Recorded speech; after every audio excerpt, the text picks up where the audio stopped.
से कहेंगे। नमो तस् भगवतो अरहतो सम्मा सम्बुद्धस्य। नमो तस् भगवतो अरहतो सम्मा सम्बुद्धस्य। नमो तस् भगवतो अरहतो सम्मा सम्बुद्धस्य। साधु साधु साधु। नमस्ते बंते जी, आर्या जी, विपश्यना आचार्य और मेरे सारे धम्मा ब्रदर्स एंड सिस्टर्स। तो हम आज के सत्र की शुरुआत करते हैं। लास्ट क्लास में आशीष जी आपने कठिन चिवरा के लिए क्वेश्चन पूछा था और भगवान बुद्ध को वो जो पत्थर लगा था वो कौन से कार्य का था, वो प्रश्न आपका था। तो भगवान बुद्ध एक जमाने में मतलब एक फैमिली में पैदा होते हैं और उसमें उनके भाई वगैरह होते हैं। तो उसमें क्या होता है कि उनके डैडी की डेथ के बाद ये आपस में उनमें मतभेद होता है भाइयों में। और भगवान बुद्ध का जो छोटा भाई होता है ना, तो भगवान बुद्ध उसको पत्थर से मार के मतलब मार डालते हैं। तो इस वजह से वो विपाक आया था कि देवदत्त उनके ऊपर पत्थर फेंकता है। किसी पच्चीक बुद्ध को उन्होंने पत्थर नहीं मारा था, अपने भाई को मारा था। और शायद ही उनका भाई आनंद ही था। तो इस वजह से इनका ये विपाक आया था कि इनको देवदत्त ने मतलब पत्थर फेंका था उनकी तरफ। और भगवान बुद्ध जो भी बुद्ध होता है उसको कैसे कोई मार नहीं सकता है। तो इस एक्ट में क्या हुआ था कि बुद्ध के हाथ से किलिंग हुआ था। लेकिन ये क्योंकि इस टाइम पे बुद्ध थे तो इसलिए वो पत्थर से इनकी मृत्यु नहीं हुई थी। तो इसलिए वो पत्थर उनको लग के बाजू से निकल गया था। तो ये विपाक उनका खुद का मतलब उन्होंने ये कर्म किया था कि उन्होंने पत्थर मारा था, पत्थर मार के मार ही डाला था अपने भाई को। तो उस वजह से ये पहले निराय में काफी टाइम तक भोगे थे। फिर ये विपाक आता ही रहा, लेकिन जब बुद्ध बने तभी भी ये विपाक आया और उनको वो पैर में चोट आती है। तो इस तरह से ये इनका विपाक था। फिर कठिन चिवरा का था बात कि कठिन चिवरा कितना कुशल है। तो कठिन चिवर जो है वो सबसे पहले तो पूरे साल में एक ही बार ये दे सकते हैं। मतलब कठिन चिवरा जो है वो एक ही बार दे सकते हैं। हम संघ को जाके बार बार चिवर दे सकते हैं कभी भी। लेकिन जो कठिन चिवर है वो वर्षावास जब खत्म होता है तो वहां से जो पहली पूर्णिमा यानी अभी ये जो कोजागरी पूर्णिमा आएगी जिसे ये बोलते हैं शरद पूर्णिमा या अश्विन पूर्णिमा यानी शरद पूर्णिमा, ये इस पूर्णिमा से लेके अगले महीने की पूर्णिमा तक मतलब एक महीना, ये पूरे एक महीना इसको कहते हैं कठिन चिवरा। मतलब सेरेमनी कर सकते हैं इसमें, तो इसको वासा भी बोलते हैं कि कठिन चिवरा वासा बोलते हैं। तो एक महीना ये करते हैं मतलब कर सकते हैं एक महीने में कभी भी आप कठिन चिवर दे सकते हो। फिर उसमें ये शब्द है कठिन, तो कठिन मतलब डिफिकल्ट। तो ये डिफिकल्ट क्यों है? क्योंकि इस चिवर को 24 घंटे के अंदर बनाना होता है। तो जैसे कल देना है दान सुबह, तो आज सुबह से लेके पूरा दिन पूरी रात और नेक्स्ट मॉर्निंग के पहले वो रेडी होना चाहिए। तो रेडी इन द सेंस ऐसे नहीं कि रेडीमेड कपड़ा मिलेगा आपको और उसको आपको सिर्फ सिलना है। तो कपड़ा बनाने से मतलब उसको वहां पे सूत का करने, फिर उससे वो बना के उसको कपड़े को डाई करके उसको सुखा के फिर उसको कट करके फिर उसको सिलना है। तो ये सब 24 घंटे के अंदर होना चाहिए, इसलिए कठिन चिवर ऐसा कहलाता है। फिर कठिन चिवर जो है वो आ, मतलब जिस मॉनेस्ट्री में आपको देना है, अगर मान लो वहां पे 100 बनते हैं या 50 बनते हैं या 10 बनते हैं, जितने भी बनते हैं उन सबको आप कठिन चिवर दान नहीं दे सकते हो। आप सिर्फ एक ही चिवर जो है कठिन चिवर वो एक मोनेस्ट्री में एक ही दे सकते हैं। तो इस तरह से वो सिर्फ सिंगल होता है। मतलब बाकी सब बंतों को आप चिवर जो दोगे वो नॉर्मल चिवर होगा, कठिन चिवर नहीं रहता है। तो कठिन चिवर इसलिए इतना ऑस्पिशियस या इतना महाफलदायी बोलते हैं क्योंकि पहले कैसे था, जब जंगलों में रहते थे तो उनके शायद कपड़े वो पर्टिकुलर चिवरा पहनते थे, मतलब जो जैसे नहीं चिथड़ों से बनाते हैं। तो उसके बाद ये अच्छा वाला चिवर मिलता था, तो इसलिए ये इतना मतलब अच्छा फलदायी बोला जाता है। और इतना डिफिकल्ट है बनाना और एक ही को दे सकते हो, तो इसलिए से इसकी मतलब क्वालिटी बहुत ऊपर है। तो इसलिए कठिन चिवर का जो दान है वो महाफलदायी होता है। फिर आपने ये इन्फॉर्मेशन मुझे दी थी कि ये करने से गरु कम्मा नहीं होता है। तो या राइट एग्जैक्टली वैसा ही है कि जब ये चिवर अगर आपने मान लो कभी किसी संघ को कठिन चिवर दान दिया है तो उसके वजह से ये इतना खुसला होता है कि आपके हाथ से ऐसा गरु कम्मा नहीं होगा। मतलब जो माता का किलिंग है, फादर का किलिंग है या संघ भेद है, अरंत का किलिंग है या बुद्ध को चोट पहुंचाना, तो ऐसा जो 5 गरु कम्मा आते हैं जो हेवी कम्मा है जिनके विपाक छूटेंगे नहीं, तो वैसा कम्मा आपके हाथ से होगा ही नहीं। तो जब भगवान बुद्ध का देशना जब ये अजात शत्रु सुनता है ना, तो सुनने के बाद वो मतलब उसका धम्म वेग इतना अच्छा रहता है और वो इतना कुसला रहता है कि उसी दिन वो श्रोतापन बन सकता था, लेकिन वो श्रोतापन नहीं बनता है क्योंकि उसने अपने फादर की किलिंग कर दी थी, मतलब बिंबिसार को पहले ही मार दिया था। तो भगवान बुद्ध उस टाइम ये बोलते हैं कि अगर इन्होंने कठिन चिवर दिया होता ना, तो ये इनके हाथ से ये गरु कम्मा नहीं होता। उसी तरह से वो महादाना की स्टोरी थी कि महादाना इतना पारमी वाला था, लेकिन उसने उस पूरा सब खो दिया था ना, तो मतलब उस इतना उसका परफेक्ट डेस्टिनी था कि वो इतना पारमी अरंत बन सकता था। अगर बाद में ट्राई करता तो अनागामी या सगदागामी या श्रोतापन मतलब कोई अरिया बन ही जाता था, लेकिन वो उसको सपोर्ट नहीं था। तो ये जो आपका कठिन चीवरदान है ना, वो सपोर्ट सिस्टम जिससे काम करता है। एक बार आपने अगर दे दिया, तो जब तक आप अरंत नहीं बनोगे, आप हाईली हेवी अकुशल नहीं करोगे, और इसके बल से आपको धर्म मिलेगा ही मिलेगा। मतलब आप ऐसे कंडीशंस में पहुंचोगे जहाँ पे धर्म मिलेगा। तो इस तरह से बहुत ही फलदायी है कठिन चिवर। अभी ये वर्षावास खत्म हो रहा है, इसके बाद 1 महीना ये अपॉर्चुनिटी रहेगी, अगर आप लोगों को इन्फॉर्मेशन मिलती है किधर देने की, तो कठिन चिवर दान में जरूर पार्टिसिपेट करना। ये बहुत कुशला होता है। तो इस तरह से अब हम आगे चलते हैं।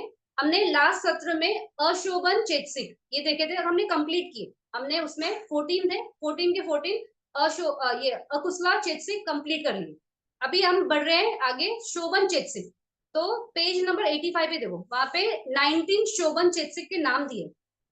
तो द यूनिवर्सल ब्यूटीफुल फैक्टर्स, तो यूनिवर्सल यानी ये सब साधारण, मतलब ये कॉमन टू ऑल कुशला। तो यहाँ पे 19 है। अकुशल में 4 जो थे, मोहा, अहिरी, अनुत्तप, उदच्च, वो 4 कॉमन टू ऑल अकुशला थे, यानी ओनली 4। और यहाँ पे 19 ये कॉमन टू ऑल कुशला। तो कुशला की कैटेगरी बहुत बड़ी है। तो जो 19 है उसके नाम देखते हैं। सदा, सती, हिरी, उत्तपम, अलोभो, अदोसो, तत्र मज्जता, काया पसद्दी, चित्त पसद्दी, काया लहुता, चित्त लहुता, काया मुदुता, चित्त मुदुता, काया कम्मंता, चित्त कम्मंता, काया पंगुंता, चित्त कमुंता पगुंता, काया उजुगता, चित्त उजुगता, चति एका विसति इमे चेतसिका शोभना साधारण नाम। मतलब ये सारे जितने भी हमने नाम लिए, ये सारे शोभन चेतसिक कॉमन है। मतलब जितना भी कुशल चित्त होगा ना, उसमें ये 19 पूरे के पूरे साथ में आएंगे। तो फैक्टर्स है ना, चेतसिक है ना, तो सब साथ में आएंगे। तो पहला वाला क्या है? श्रद्धा। श्रद्धा लिखा है, पाली में श्रद्धा बोलते हैं, हिंदी में हम श्रद्धा वर्ड यूज करते हैं। तो श्रद्धा या श्रद्धा कैसी होती है कि अगर कोई श्रद्धा है तो उसमें क्वालिटी कैसे रहेगी उस चित्त की, कि उसमें क्लैरिटी रहती है। तो क्लैरिटी ऑफ योर माइंड। फिर वहां पे एक बिलीफ होता है, विश्वास होता है ना, तभी हम श्रद्धा करते हैं ना। किसी भी चीज में, किसी व्यक्ति में, किसी थॉट प्रोसेस में, किसी कोई एग्जाम्पल में, या कोई भी चीज में अगर आपको विश्वास रखना है, तो वहां पे फेथ, ये श्रद्धा को हम इंग्लिश में फेथ बोलते हैं। तो फेथ यानी अंदर विश्वास होना चाहिए, तभी आप श्रद्धा रख सकते हो। तो श्रद्धा को ऐसे भी बोल सकते हैं कि प्रसन्न चित्त। मतलब आप में जब किसी चीज की श्रद्धा होती है, तो आपका मन कैसे होता है? ऐसे बेचैन होता है क्या, या ऐसे ठंडा होता है क्या? नहीं, उसमें प्रसन्नता होती है ना। तो प्रसन्न चित्त वो होती है श्रद्धा। फिर श्रद्धा ये पॉजिटिव फैक्टर है, मतलब कुशल फैक्टर है। तो ये श्रद्धा है, लेकिन इसका कोई बेस होगा, यानी ऑन समथिंग। तो वो क्या है कि वहां पे पहले तो सबसे पहले डाउट नहीं होगा और क्लैरिटी होगी। तो अगर कुछ भी चीज का डाउट है, तो श्रद्धा नहीं है वहां पे। वहां पे आप फिर बीच में हो, मतलब उस तक पहुंचे नहीं हो, वहां तक स्टार्ट ही नहीं हुआ है। तो श्रद्धा है तो उसमें आपका डाउट नहीं होगा। इसलिए भगवान बुद्ध भी बोलते हैं ना कि मैं बोल रहा हूं, इसलिए आप वो चीज को मत मानो। आप खुद परखो, खुद चलो उस रास्ते पे, और जब आपका क्लैरिटी आएगा, तब आप उस पर चलना। तो श्रद्धा ये है, इसको बोलते हैं श्रद्धा, अंधश्रद्धा नहीं। अंधश्रद्धा में कैसे कि सामने वाले ने आपको बोल दिया कि ऐसा करोगे तो ऐसा मिलेगा, ऐसा करोगे तो वैसा मिलेगा। तो कोई हमें गाइड कर रहा है और बोल रहा है कि ऐसा तो वैसा, अभी वो हमारे अनुभव पे नहीं है, और शायद वो अनुभव होगा भी नहीं, क्योंकि बातें बहुत सारी ऐसी होती है ना जो मतलब नहीं हो सकती है। लेकिन एक अंधश्रद्धा के चलते हम उसमें विश्वास कर रहे हो, कर रहे। तो अंधश्रद्धा जो है वो अकुशला है, मतलब वो it is not a foundation is weak. वो राइट फाउंडेशन नहीं है कोई भी चीज को स्टार्ट करने के लिए।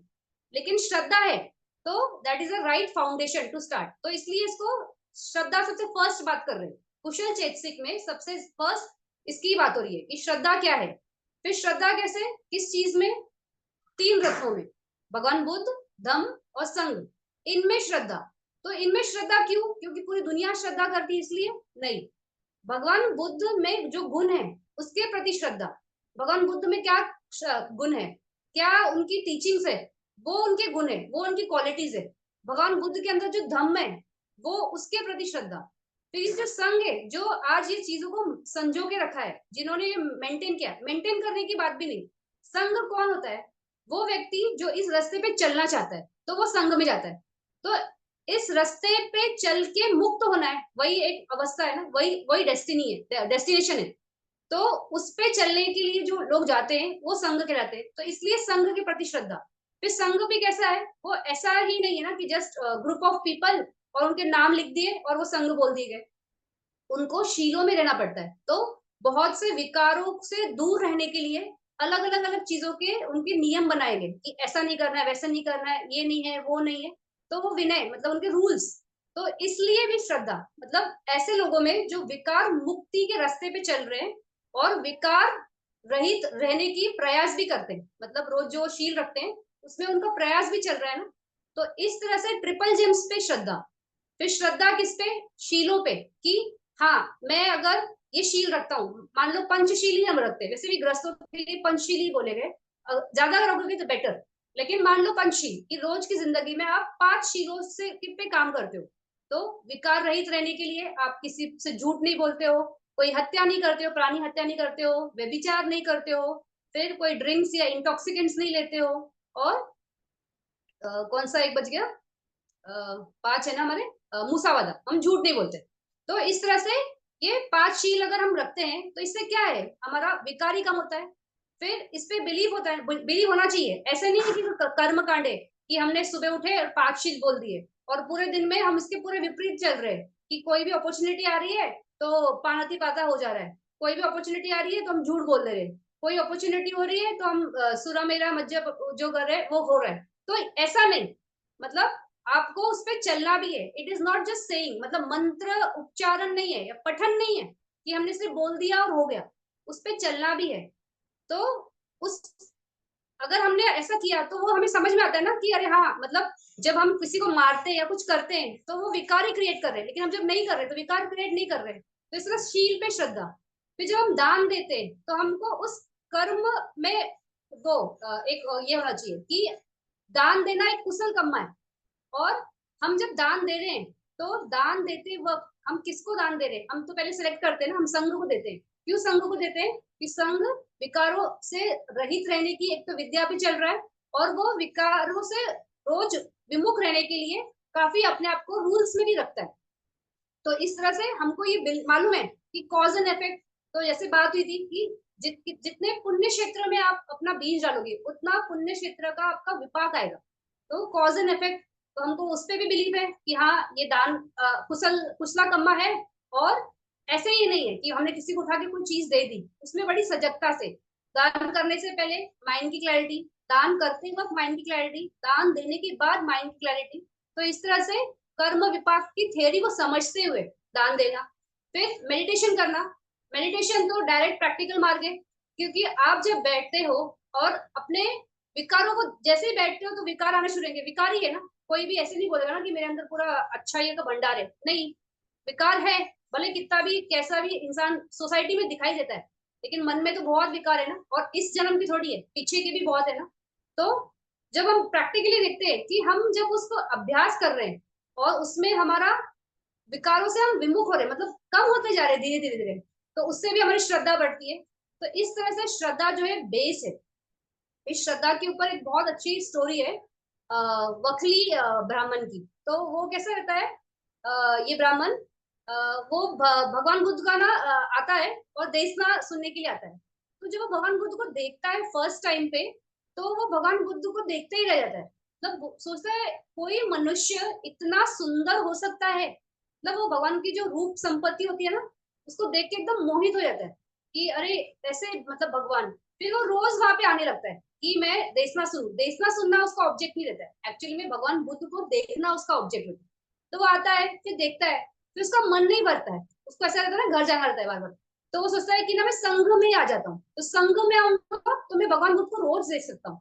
तो वो क्या करता है, वो प्रवज्जित हो जाता है। और प्रवज्जित होने के बाद ऐसा होता है कि अभी तो धर्म के क्षेत्र में ही आ गया, लेकिन धर्म के क्षेत्र में आने के बाद भी क्या होता है कि वो सिर्फ उसका ऑब्जेक्ट जो रहता है ना माइंड का, वो भगवान बुद्ध रहते हैं। वो मतलब भगवान बुद्ध को सिर्फ देखता है, देशना देते हैं, ये सब करते हैं, और भगवान बुद्ध को बहुत अच्छे से मालूम होता है कि इसके मन में क्या चल रहा है, कि उसका जो अंदर उठक पटक है ना वो कहाँ किस दिशा तक है। भगवान बुद्ध से कुछ नहीं बोलते।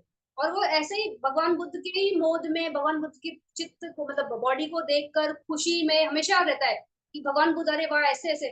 और वो जो धर्म देशना जो सुनता है ना रोज, वो उसके मतलब माइंड में अंदर परकुलेट भी नहीं होता है, मतलब अंदर जाता भी नहीं है, क्योंकि उसका ऑब्जेक्ट सिर्फ भगवान बुद्ध का रूप है।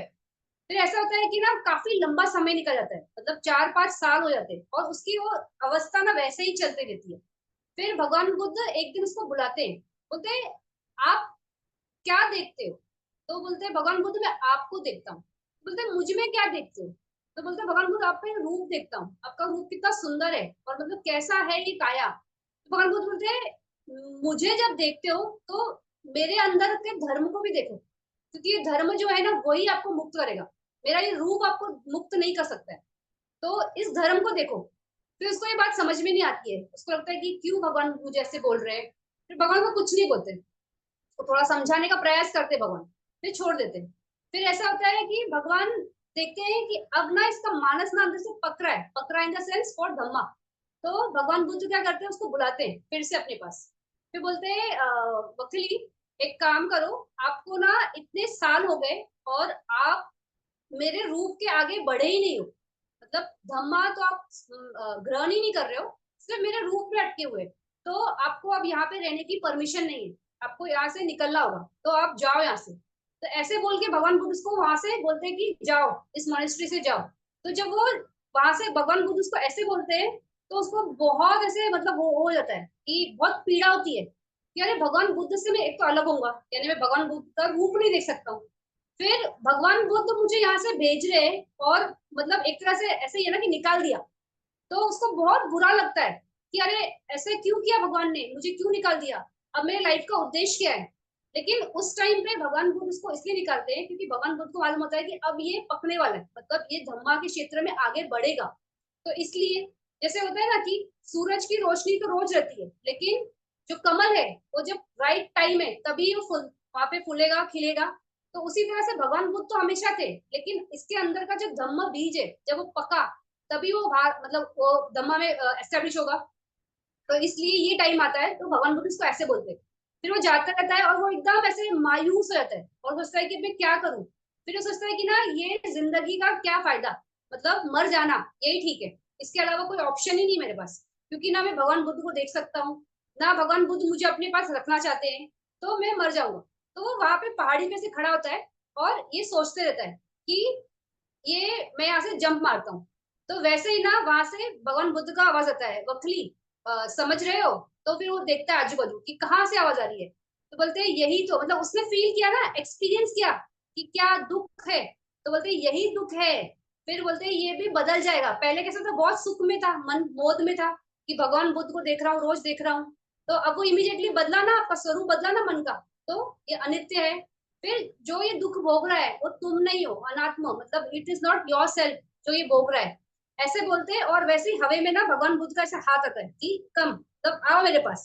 तो ये क्या होता है, उसी टाइम पे जब जैसे भगवान ये बोलते हैं और भगवान का हाथ का इशारा आता है, ये जंप मारता है, और जैसे ही जंप मारता है ये हवे में ही अनंत बन जाता है। और फिर ये फ्लाई करके भगवान बुद्ध के पास जाता है, और भगवान बुद्ध जान जाते हैं कि ये अनंत बन गया है, मुक्त हो गया है। तो श्रद्धा, मतलब इस पर्सन के अंदर इतनी स्ट्रॉन्ग श्रद्धा थी भगवान को लेके, उस बेस पे ये अनंत बना। तो इस एक क्वालिटी की वजह से, मतलब ये शायद बहुत रेयर है कि कोई सिर्फ श्रद्धा के बल से अनंत तक पहुंचे। तो ये एक रेयरेस्ट एग्जाम्पल श्रद्धा के ऊपर। तो इस तरह से ये जो कुशल चेतसिक है श्रद्धा, इसके बल से हम धम्मा के रास्ते पे ज्यादा उत्साह से चलते हैं, और सही मायने में चलते हैं, मतलब जैसा चलना चाहिए वैसे चलते हैं, अंधश्रद्धा के मायने में नहीं चलते। जैसा चलना है, जैसे चिंतन मनन करना है, जैसे प्रज्ञा के क्षेत्र में काम करना है, वो हम सब श्रद्धा के बल पे ही करते हैं। तो जैसे अकुशल में मोहा लीडर है, वैसे कुशल में श्रद्धा लीडर है।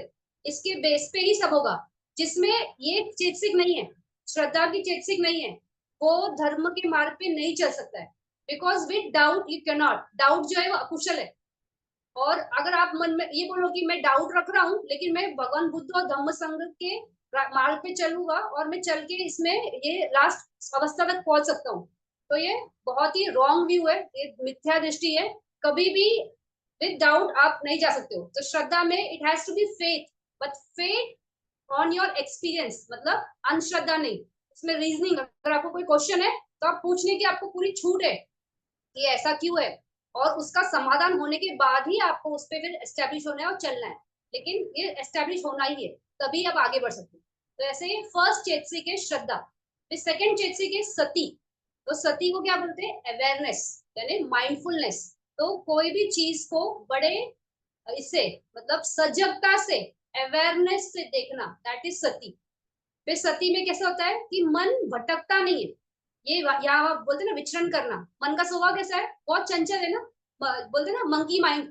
तो मन ऐसा है कि एक क्षण एक ऑब्जेक्ट यानी एक थॉट प्रोसेस के लाते हैं, इमीडिएटली सेकंड ऑब्जेक्ट कोई नया मन में कुछ चिंतन मनन हुआ, उसके बाद भाग गया, तीसरा हुआ, मतलब बहुत फास्ट, बहुत निकलते रहते हैं, मतलब हाथ में पकड़ में नहीं आता है। तो जब सती होगी ना, तो उसमें इसका ये स्वभाव नहीं रहता है, उसका स्वभाव रहता है स्थिरता। तभी आप अवेयर हो सकते हो, क्योंकि अवेयरनेस के लिए उस क्षण में आना पड़ेगा। ऐसा नहीं हो सकता कि मेरा फ्यूचर की अवेयरनेस है, नॉट पॉसिबल, वो अभी आया नहीं है।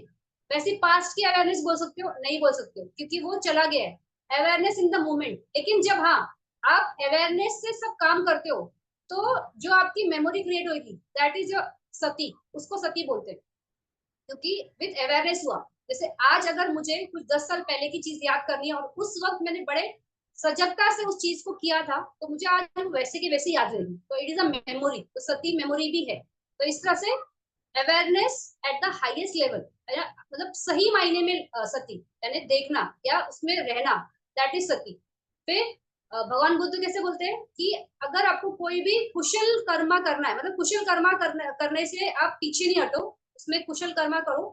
क्यों करना है? क्योंकि अकुशल से बचना है। तो ये जो भेद है कि कुशल करना है, अकुशल से बचना है, तो इसके लिए भी सती बहुत लगती है। क्योंकि जैसे ही हम कुछ गलत कर रहे हैं तो ये सती होनी चाहिए, अवेयरनेस होनी चाहिए कि गलत है। फिर जब कुशल कर रहे हैं तो ये अवेयरनेस होना चाहिए कि कुशल कर्मा है, ये कुशल धम्मा है, इसका विपाक आएगा। अकुशल का भी आएगा, अकुशल धम्मा का भी विपाक आता है। लेकिन हम अकुशल करने से अपने को बचाना चाहते हैं, तो उस मायने में सती वहां पे हेल्प करती है कि अकुशल हम ना करें, कि हमें पता है ना कि अकुशल है। और जब कुशल है तो बड़े उत्साह से करना है कि ये कुशल है, इसका बहुत अच्छा आएगा। और कुशल, कुश दो ही कमा है, या तो कुशल है या कुशल है। तो आपको डिसाइड करना है। तो जब डिसाइड करना है तो एक ही अगर करना है तो कुशल ही होना चाहिए, अकुशल के क्षेत्र में हमें जाना ही नहीं। तो इस तरह से सती। फिर सती के ऊपर भगवान बुद्ध ने सती पठान में सती के बारे में बहुत अच्छे से बताया। तो 4 टाइप की सती होती है। काया की सती, मतलब काया ने उपासना, चित्ता ने उपासना, वेदना ने उपासना और धम्मा ने उपासना। तो ये 4 सती, मतलब 4 टाइप से आप अपने अवेयरनेस को डेवलप कर सकते हो। चारों का मंजिल एक ही है, निर्वाण ही है, विपश्यना ही है, एंड एक ही मंजिल पे पहुंचते हो। आपकी डेस्टिनेशन एक ही है, लेकिन रास्ता थोड़ा अलग है। थोड़ा मतलब सिर्फ भेद है बोलने में, एक्चुअली में करने जाओ ना तो सेम ही है। चारों में कोई ज्यादा भेद नहीं। तो सिर्फ नाम अलग है, और शुरुआत करने के लिए तरीका थोड़ा सा 19-20 है, इसलिए इनके ऐसे नाम है, लेकिन है तो एक ही। तो ये 4 जो सती पठान है ना, वो इन सती में ही आते हैं, मतलब इस सती चैतसिक में कवर होते हैं। फिर ये सती है, ये हमने शब्द जब आर्य अष्टांगिक मार्ग, ये 8 सुने थे ना, तो उसमें हमने था सम्मा सती। तो ये सम्मा सती उसमें भी है, मतलब राइट अवेयरनेस के साथ आपको आगे बढ़ना है, तभी आप मुक्ति के मार्ग पर पहुंच सकते हो। तो ये मगंग भी है। तो 8 फोल्ड नोबल पाथ में भी सती है। कि सती, हमारे जो 5 फ्रेंड्स है जो हमें बल देते हैं इस मार्ग में आगे बढ़ने के लिए, उसमें भी सती है। तो सती इस तरह से मगंग का भी पार्ट है, भोजन का भी पार्ट है, मतलब जो भोज ये बोधि के 7 अंग है उसका भी पार्ट है, और 5 फ्रेंड्स जो है हमारे उसका भी पार्ट है। तो इतनी इंपॉर्टेंट है सती। और ये देखो, इस स्टार्टिंग के चैतसिक में ही फर्स्ट चैतसिक जो थी श्रद्धा, दैट इज सो इम्पोर्टेंट। सती, सो इम्पोर्टेंट। तो हर जो चैतसिक है ना यहाँ पे, ये इतने ही इम्पोर्टेंट है, और उतना ही मतलब वो जरूरी भी है, और वो कंपलसरी है, इसलिए सब साधारण, मतलब ये रहेंगे ही रहेंगे, तो ही आप कुशल के क्षेत्रों में। फिर इसके आगे की जो चेतसिक है वो है अलोबा।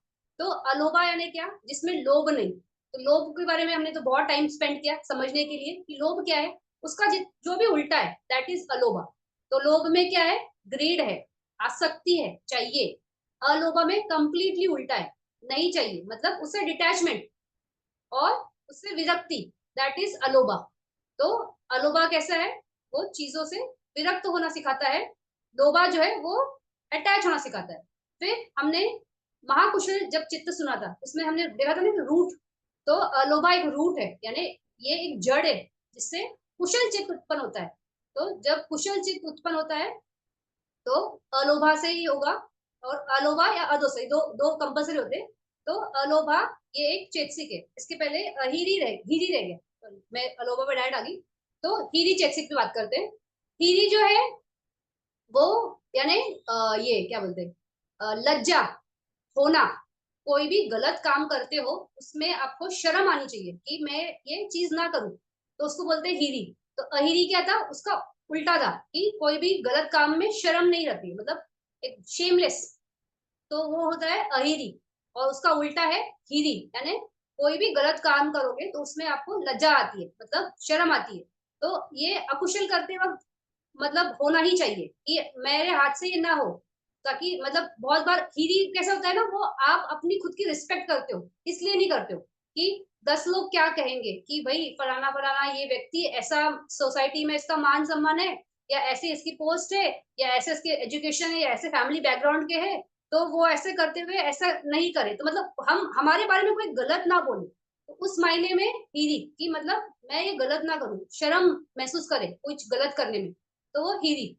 फिर उत्तपम। उत्तपम क्या है कि कोई भी चीज जो उसमें आप गलत करते हो तो उसमें डर होना चाहिए, मतलब मन में वो डर हो कि मैं ये गलत चीज है ये ना करूं। तो इस तरह से वो करने में आपको भय लगे। ऐसा नहीं कि बहुत डेयरडेविल हो और मुझे करना है। तो अकुशल जो होते हैं ना वो लोग बहुत डेयरडेविल होते हैं, मतलब बहुत रफ एंड टफ होते हैं कि क्योंकि उनको कोई शर्म नहीं है ना, करने में कोई डर नहीं है, सोसाइटी का नहीं, खुद का भी नहीं है।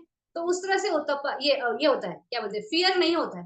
लेकिन जब उत्तप्पा है तो उसमें क्या है, आपको उसमें एक डर है कि मैं नहीं करूंगा, ये गलत है, इसको करने से मन में विकार आएगा, तो मुझे नहीं करना है। तो उत्तपा कैसे है कि आप सोसाइटी से डर सोसाइटी में गलत आपका इंप्रेशन जाएगा, इसलिए आप नहीं करते। तो उस मायने में डर रहता है कि मुझे ये गलत नहीं करना है। और हिरी में कैसा था, आपको स्वयं में खुद की रिस्पेक्ट मेंटेन करनी है, इसलिए आप वो चीज नहीं करते, तो वो हिरी। तो इस तरह से ये हिरी और उत्तपम।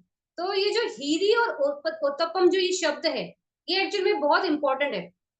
कैसा है, अगर आपको कोई भी गलत कार्य करते वक्त इसमें डर नहीं है और शर्म नहीं है, तो अगर मान लो सोसाइटी में हर व्यक्ति इसी मानसिकता का रहे कि उसको कोई भी गलत चीज करने में डर ना रहे और शर्म भी ना रहे, मतलब एकदम ही अटर, मतलब कयास, मतलब एकदम कोई व्यवस्था ही नहीं रहेगी, सोसाइटी कैसे रहेगी, कितनी डेंजर, कितनी भयानक रहेगी। मतलब बोलते हैं ना कोई कुछ बहुत गंदा कर्म करता है तो कैसे बोलते हैं कि जानवरों की तरह, मतलब जानवर, एक्चुअली में देखा तो जानवर भी शायद इतना गलत ना करे जितना कुशला एक ह्यूमन कर सकता है। लेकिन बोलते हो इस तरह से क्यों बोलते हैं कि मतलब इतना लथाड़ना, मतलब इतना नीचा दर्जे का काम हुआ है कि आप उसको बोलते हैं कि यू एनिमल्स एनिमल्स जैसे किया है।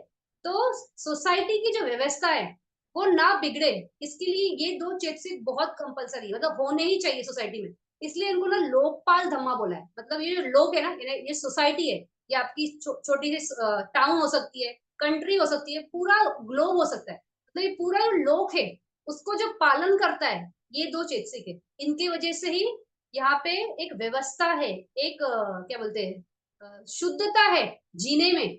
अगर ये नहीं हो तो सोसाइटी मतलब इतनी गंदी हो जाएगी कि आप 10 कदम भी नहीं चल सकोगे। मतलब ऐसे बोलते हैं कि आगे जाके जब बहुत अकुशला बढ़ेगा, जब ह्यूमन की लाइफ स्पैन बहुत घटेगी, तो अकुशला का स्पैन मतलब इतना इंटेंसिटी बढ़ने वाला है, तब बोलते हैं 10 कदम नहीं चल पाओगे, मतलब वो लेवल में पहुंचेगा सोसाइटी। ऑलरेडी हम उस लेवल पे पहुंचने की तैयारी में हैं। सोसाइटी में आज इतना डेंजरस क्राइम्स होते हैं और काफी लोगों के रिएक्शन, अभी तो कैसे सब ये है ऑनलाइन है, तो लोग वहां पे कुछ भी लिखते हैं, कोई उसको सपोर्ट करता है गलत कुछ हुआ तो, कोई तो उसको एक्सप्रेस करता है कि ये मतलब बहुत अच्छा काम हो गया है, ऐसे में मैंने भी नहीं पार्टिसिपेट किया। तब मेरे को शौक होता है कि लोग इतना पब्लिकली कैसे बोल दे कि ऐसे काम में मैंने भी वहां पे होना चाहिए था, मतलब क्या क्या मानसिकता है। तो अगर ये हीरी और उत्तपम, ये जो शेम और लज्जा और डर अगर नहीं है तो सोसाइटी इस तरह से होगी, मतलब इतनी गंदी इतनी भयानक हो जाएगी। तो इसलिए इनको लोकपाल धमा बोलते हैं। जब तक ये दो चेतसिक है, मतलब इनके बल है कुचला करने वाले, ये लज्जा की मतलब शेमलेसनेस में नहीं जाएंगे, ना ही वो कुछ गलत करने में भय नहीं रखेंगे, वो करेंगे रखेंगे भय। तो वो हाथ से आपको बचाता है, मतलब अकुशला करने से बचाने वाले धम्मा है। तो ये लोकपाल धम्मा है बोलते, मतलब ऐसा इसके इसको समझाने के लिए ऐसा स्टेटमेंट भी यूज किया है वहां पे कि ये इसकी वजह से, मतलब भले सिविलाइजेशन, मतलब ये जो कैसे ये जो क्या बोलते पॉपुलेशन है, इसको सिविलाइजेशन ऐसे वर्ड है वहां पे कि ये मेंटेन करने के लिए ऐसा कभी भी नहीं हुआ है कि मदर एंड सन के बीच में रिलेशन होगा या फादर और डॉटर के बीच में रिलेशन होगा, भले आपकी पॉपुलेशन कितनी भी कम हो। तो ये इसके वजह से होता है कि ईरी और उत्तपम, ये लाज जो है ना, जो जो डर है ना, जो बचाना है, तो वो लोकपाल धामा में इसलिए ये दो चेतसिक है। तो ये बहुत इंपॉर्टेंट चेतसिक है। फिर मैंने अलोबा का बोला कि अलोबा कैसा है कि वो आ, ये लोभ नहीं है, उसमें ग्रीड नहीं है। फिर जैसे आसक्ति नहीं होती है। तो लोटस कैसे होता है, लोटस का आपने अगर देखा रहेगा किसी ने लीव्स को, तो वो पानी के ऊपर हमेशा रहता है, लेकिन पानी की एक बूंद उस पर टिकती नहीं है। तो कितना आसक्त रहता है, तो उस तरह से अलोबा है कि आसक्त, उसमें कोई आसक्ति नहीं है। किसी के पास कुछ बहुत है ना, तो वो अपने खुले हाथ से, मतलब प्रसन्न चित्त से बड़े आराम से देगा। तो इसलिए अलोबा का में दान का क्षेत्र आता है। जो भी बहुत अच्छा दान देते हैं ना, मतलब प्रसन्न चित्त से, मैं ये नहीं बोल रही हूँ कि कितना ज्यादा दान दे रहे, मतलब amount is not important, but जो प्रसन्न चित्त से देता है और खुले मन से देता है वो अलोबा से हो पाता है। तो जो भी दान का क्षेत्र है ना, अलोबा से होना।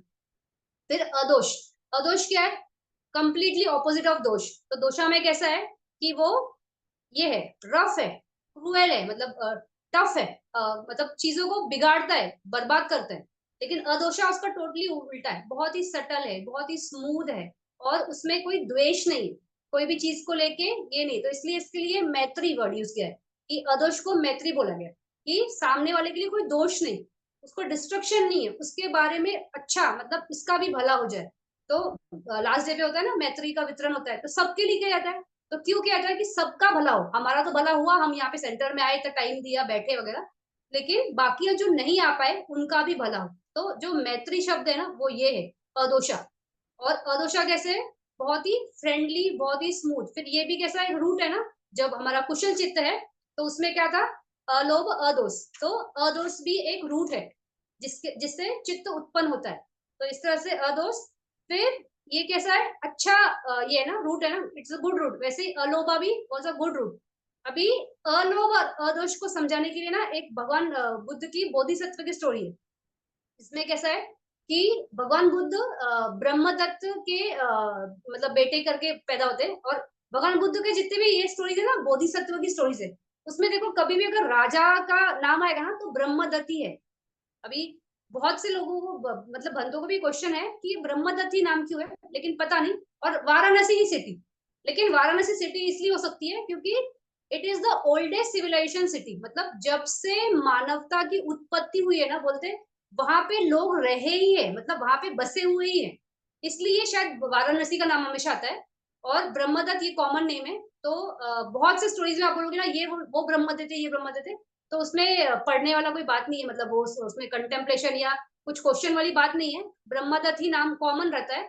तो यहाँ पे भी ब्रह्मदत्त नाम है, तो ब्रह्मदत्त का बेटा रहता है, और इसका नाम रहता है महापदुमा।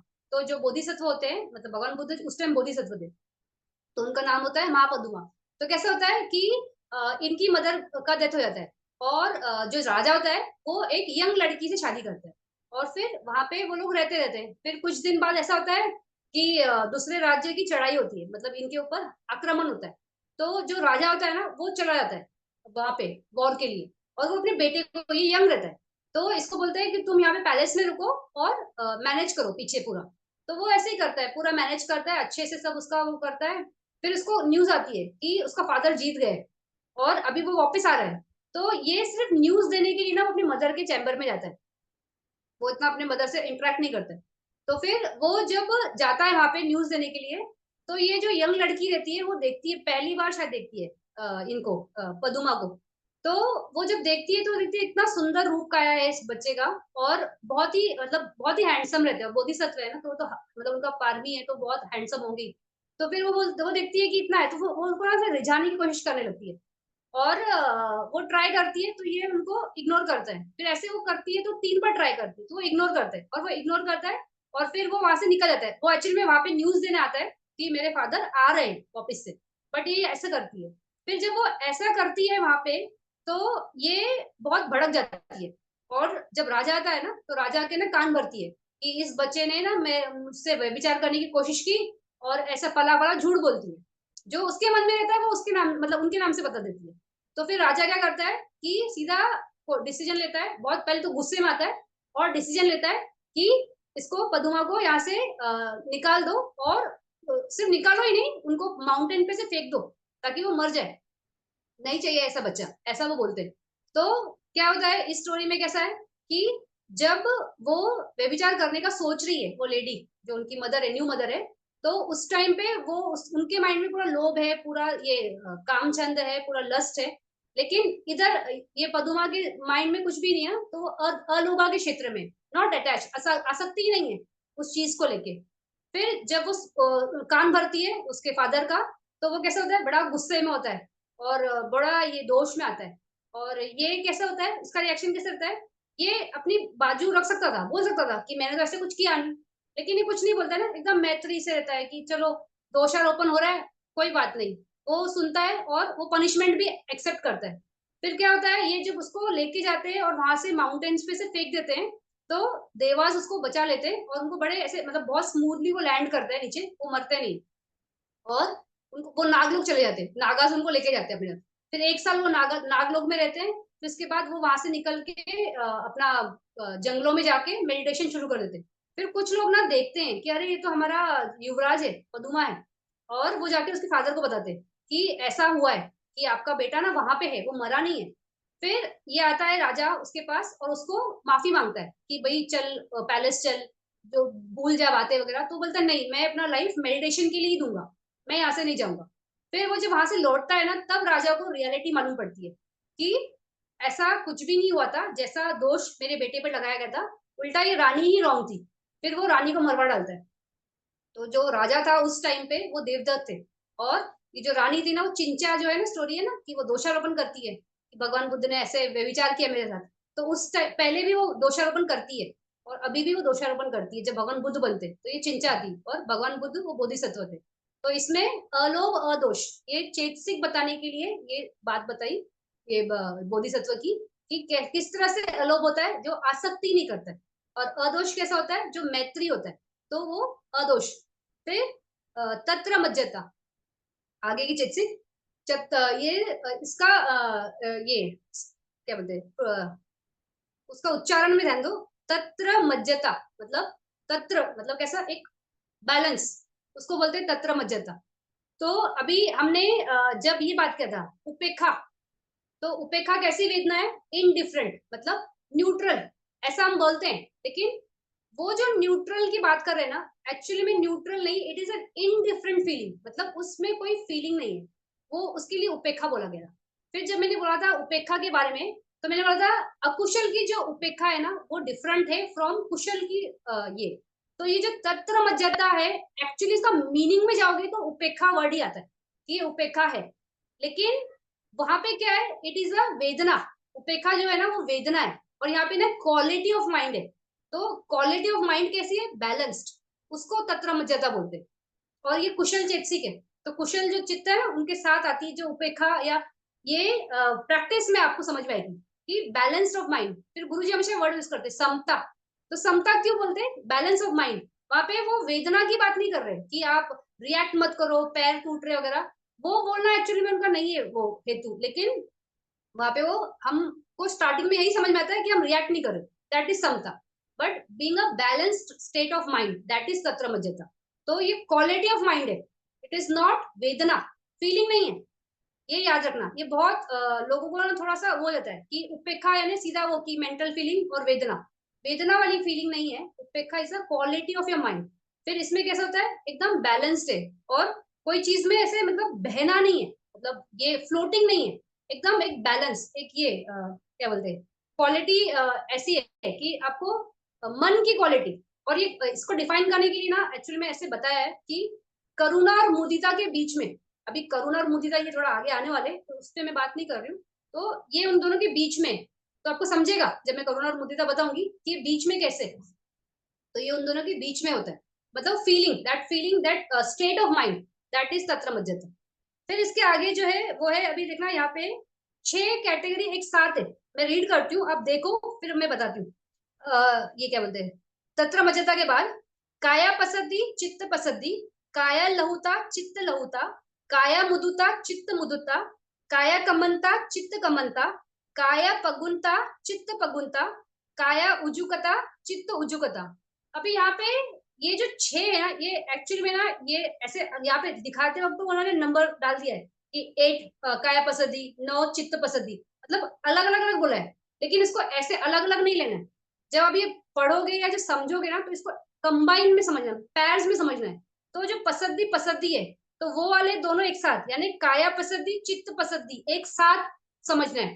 फिर काया लहुता चित्त लहुता, काया कमंता ये मुदुता चित्त मुदुता, काया कमंता चित्त कमंता, फिर काया पगुंता चित्त कमुंता पगुंता, और काया उजुगता चित्त उजुगता। तो ये पैर्स में समझना है, तो ये 6 ना पैर्स में ही है, ऐसा नहीं है कि अलग अलग अलग अलग में समझना है। लिखते वक्त वो ऐसे लिखा है और नंबरिंग दिया है, लेकिन समझने के लिए दोनों को एक साथ समझना पड़ेगा। तो अभी यहाँ पे काया पसद्दी चित्त पसद्दी, अभी काया वर्ड कैसे आ गया यहाँ पे, ये तो हम नामा के इसमें है ना, तो नामा इज चित्ता, मतलब माइंड एंड मेंटल फैक्टर्स चेतसिका, तो ये काया क्यों वर्ड दे रहे हैं यहाँ पे, और चित्त वर्ड तो है, तो चित्त तो ये क्या बोलते हैं, नामा हो गया, माइंड समझ जाता है। लेकिन हम चेतसिक के क्षेत्र में है ना, अभी हम नाम नाम से मतलब माइंड से तो हो गया, माइंड तो हमने देख लिए, अकुशल चित्त सॉरी चित्त 121 देख लिए, अभी हम चेतसिक में बात कर रहे हैं। तो यहाँ पर भी चित्त वर्ड लेकर आए और काया वर्ड लेकर आए, तो ऐसा क्यों है, तो जो काया पसंद काया वर्ड है ना, द काया वर्ड इज फॉर चेतसिक, तो चेतसिक का बारे में बताने के लिए उन्होंने काया वर्ड यूज किया। तो यहाँ पे काया नॉर्मल काया नहीं है, इट इज काया ऑफ द मेंटल फैक्टर्स, यानी उस मेंटल फैक्टर की जो बॉडी है उसको बोलने के लिए काया वर्ड यूज किया। और चित्त वर्ड से तो समझ में आ रहा है कि वो मन का बात कर रहे हैं। फिर पसद्दी, पसद्दी का मतलब क्या है कि ये शांति, मतलब ये वर्ड होता है ना क्या प्रशांति, तो प्रशांति ही पसद्दी है, तो मन की शांति, दैट इज पसद्दी। और काया पसद्दी चित्त पसद्दी, यानी चित्त की प्रशांति और चेतसिक की प्रशांति। अभी ये इसको अलग क्यों बताया, क्योंकि जब चित्त मतलब मन में जब प्रशांति होगी, तो वो अकेले नहीं हो सकती है, वहां पे चेतसिक आएगा ही आएगा, बिकॉज नामा कैसे है, मेंटल फैक्टर्स कैसे हैं, दे कम टुगेदर, मतलब माइंड एंड मेंटल फैक्टर्स, तो चित्त और चेतसिक वो दोनों साथ में ही आते हैं, मन पहले रहेगा और चेतसिक उसके थोड़ा पीछे रहेगा, बट आना है साथ में। तो अगर मन में प्रसन्नता या प्रशब्दी है, तो वो चेतसिक में भी प्रशब्दी होगी होगी, वो बताने के लिए ये दोनों शब्दों को ऐसे लाया गया कि काया पसद्दी चित्त पसद्दी। फिर जब काया पसद्दी यानी चेतसिक भी जुड़ जाएगा उसके साथ, जब मन की प्रशब्दी फिर वो चेतसिक की प्रशब्दी भी जुड़ जाएगी, तो वो भाव सिर्फ उधर नहीं रहने वाला है, मतलब वो जो प्रशांति या जो वो शांति है, वो बॉडी में भी पर्कुलेट होगी, तो वो काया पे भी जाएगी। तो इसलिए भी काया वर्ड ये आया यहाँ पे।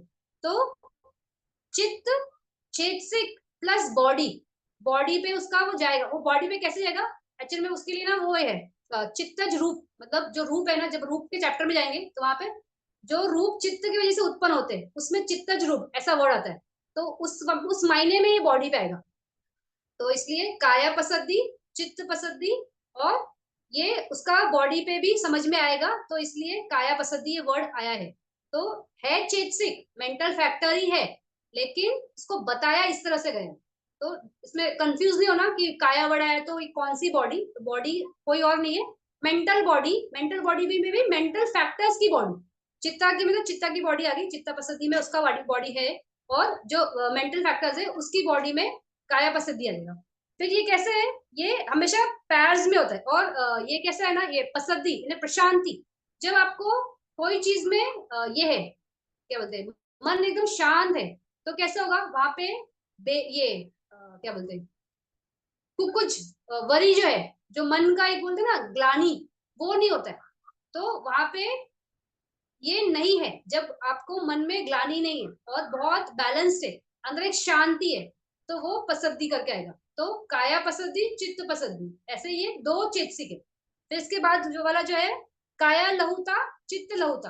अभी लहुता, लहुता वर्ड से बहुत मतलब लघु बोलते हैं ना, लघु मतलब लाइट या छोटा, या बहुत बहुत जिसमें ये नहीं है, हेवीनेस नहीं है, तो वही है। तो ये पाली में लहुता वर्ड है, हिंदी में लघु बोलते हैं। तो जो लाइटनेस ऑफ द माइंड है वो लहुता वैसा आएगा, यानी इसमें हेवीनेस नहीं है। तो हेवीनेस कब होता है माइंड में, जब आप तीन मिद्धम के क्षेत्रों में होते हो। जब कैसे होता है ना, जब बड़ी आलस है, सुस्ती है, और कुछ करने का मन नहीं हो रहा है, तो बॉडी कैसा होता है, एकदम हेवी। आप नींद से मतलब उठते भी ना, पड़े रहते हो बस, वहां पे सोना है या बुक नहीं खोलना है, पढ़ाई नहीं करनी है, तो वो हेवीनेस ऑफ माइंड है। लेकिन जब उल्टा होता है ना, जब आपका लाइटनेस ऑफ माइंड है, और ये चित्त काया की भी मतलब चेतसिक की भी लाइटनेस, एंड माइंड की, पहले माइंड की आएगी, चित्त की आएगी लाइटनेस लहुता, फिर काया लहुता। तो उसकी वजह से मन एकदम हल्का रहेगा, स्फूर्ति रहेगा, मतलब एक उत्साह रहेगा, कुछ भी करने में ना एक वो रहेगा, क्या बोलते हैं, इंटरेस्ट रहेगा। तो दैट इज ये लहुता। फिर जब पिति की बात की थी, तो पिति में टाइप्स ऑफ पिति मैंने बताया था कि शूद्रिक पिति, शनिक पिति, उद्वेग पिति। तो उद्वेग पिति के टाइम मैंने क्या बोला था कि ऐसी पिति जो आपको ऐसा लगता है कि बॉडी में ऊपर उछाल रही है, यानी आपको लाइटनेस फील करा रही है, क्योंकि उस लाइटनेस में बहुत लोग ऐसा लगता है कि मैं फ्लोट कर रहा हूँ, करते नहीं है, लेकिन ऐसे महसूस होता है कि बॉडी इतना हल्का हो गया। तो वो हल्का जो पन महसूस होता है ना, वो आपको इसकी वजह से होता है, जो आपके चित्त लहुता और काया लहुता जो उस वक्त महसूस होती है, इस चेतसिक की वजह से वो महसूस होता है। तो that is lightness of your mind, heaviness नहीं होता है वहां पे, ओनली लाइटनेस, दैट इज लहुता। फिर काया मुदुता, चित्त मुदुता। अभी मुदुता यानी ऐसा कोई चीज जिसमें ठोसपना नहीं है, तो ठोसपना जो रहेगा, तो वहां पे मुदुता नहीं है। लेकिन अगर वहां पे ठोसपना नहीं है, यानी वो कैसा है, इलास्टिक, कैसे इलास्टिक कैसे होता है, स्मूथ होता है, उसको खींचोगे आराम से बेंड होता है, तो दैट इज मुदुता। यानी वहां पे ठोसपना नहीं है, एक ये है क्या, लचक है, तो उसको मुदुता बोलते हैं। तो चित्त की मुदुता और काया मतलब चेतसिक की मुदुता, यानी लाइट ये इलास्टिसिटी। तो ऐसा जो चित्त होता है ना, उसमें ये नहीं होता है, मान या दिट्ठी नहीं होता है। तो मान कैसे होता है, वो इंसान कैसे होता है, बहुत ऐसे गर्विष्ठ होता है ना, घमंड होता है कि मैं ऐसा मैं वैसा। तो वहां पे ये नहीं होता है ना, वो माइंड कैसे उसका बेंड नहीं होता है, क्योंकि घमंड है ना, तो बोलते हैं ना, जब जंगल में जाते हैं तो सबसे पहले कौन से झाड़ टूटते हैं, जो एकदम स्ट्रेट खड़े रहते हैं, और जो झाड़ बेंड होते हैं, मतलब जिनमें लचक होती है, तो वो टूटते नहीं है। तो उस तरह से ये माना दिटी क्या है, वो आपके माइंड मन को ऐसे रखता है कि मतलब नहीं है टूट जाएंगे लेकिन झुकेंगे नहीं। लेकिन अगर आप में ये है मुदुदा है, यानी इलास्टिसिटी है माइंड की है, तो आप वैसे होते हैं। तो ये सब जब आप प्रैक्टिस करोगे ना, तो वहां पे आपको ये एक्सपीरियंस में समझेगा कि कभी शब्द है मुदुता लहुता, फिर ये, लेकिन वो जब एक्सपीरियंस में आएगा ना तभी समझ आएगा। लेकिन ये कुशल चेतसिक ये जो है ये कॉमन है, मतलब ये आता ही है, ये रहता ही है, मतलब जो व्यक्ति कुशल धर्मा करता है उसको ये भले छोटा सा मतलब थोड़ा बहुत महसूस होता है, लेकिन वो महसूस होता है। क्यों, ये किस तरह से होता है वो हमें उनके शब्द नहीं मालूम है, और वो जब होते हैं तो अपने हमें समझ में नहीं आता कि ऐसा हमारे माइंड की कंडीशनिंग है, लेकिन ये है, होते हैं वहां पे। तो इस तरह से बुद्धता कैसे है कि वो आपको इलास्टिसिटी, इलास्टिसिटी हो गया माइंड। तो जैसे कोई बॉडी में भी अगर आपने अच्छे से तेल मालिश की है, तो आपकी बॉडी कैसे होती है, सॉफ्ट स्मूथ सपल, मतलब हड्डी में कड़क चरमराहट नहीं रहती है, ऐसे ऐसे अकड़न नहीं रहती है। तो देखो जो बहुत लोग जो बूढ़े लोग रहते हैं, उनका कैसे एज की वजह से ये होता है ना कि अंदर के ग्लूट्स जो है, जो जेल होता है हमारे बोन्स के अंदर होता है, इसको मज्जा बोलते हैं, वो ये होने लगता है, ड्राई होने लगता है, बिकॉज एजिंग की वजह से। वो वैसा ही है, रूप खंदा ऐसा ही है कि वो अभी इसकी तरफ जा रहा है ना, जरा की तरफ, मतलब ये जा रहा है, बॉडी वीक होगा, तो उसमें वो इलास्टिसिटी नहीं होती है। भाई छोटा बच्चा कैसे होता है, कैसे भी उसको गोल घुमा दो, कैसे भी कर दो, ऐसे उसको मतलब गार्ड भी बांध दो, ऐसे भी होता है ना, इतना सॉफ्ट होता है, तो इतनी इलास्टिसिटी होती है। तो जिस चित्त में इतनी इलास्टिसिटी रहेगी, मतलब इतना इजीली वो अपने आप को मोल्ड कर लेगा, तो वो कुशल चित्त है। बोलने का मतलब कि कुशल चित्त यानी कि आप वो कितनी भी डिफिकल्टी, मतलब ध्यान में बैठे हो और इतना डिफिकल्ट अगर कोई स्टेज आएगा, तो भी आप वहां से इजीली वहां से स्लाइड करके आगे चले जाओगे। तो दैट इज द मुदुता, that is the elasticity of mind. फिर इसके आगे वाला क्या है? काया कमनता, चित्त कमनता। फिर कमनता, ये शब्द में ही समझ में आता है कि कम्मा करना मतलब कर्म करना, या कर्मंता तो एक्शन।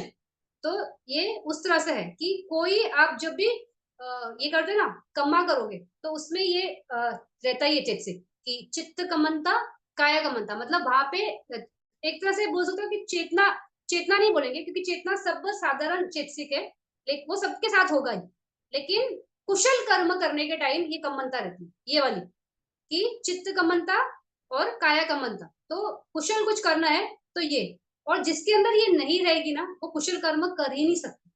कभी भी कितना भी वो सोच ले कि मैं करना चाहूँ, नहीं, पॉसिबल ही नहीं उसके लिए करना, क्योंकि उसके अंदर वो intention of doing a good कम्मा है ही नहीं। तो ये जो softness of your mind, softness of the चेतसिक टू डू अ गुड कुशल कम्मा, वो इस चेतसिक की वजह से आता है।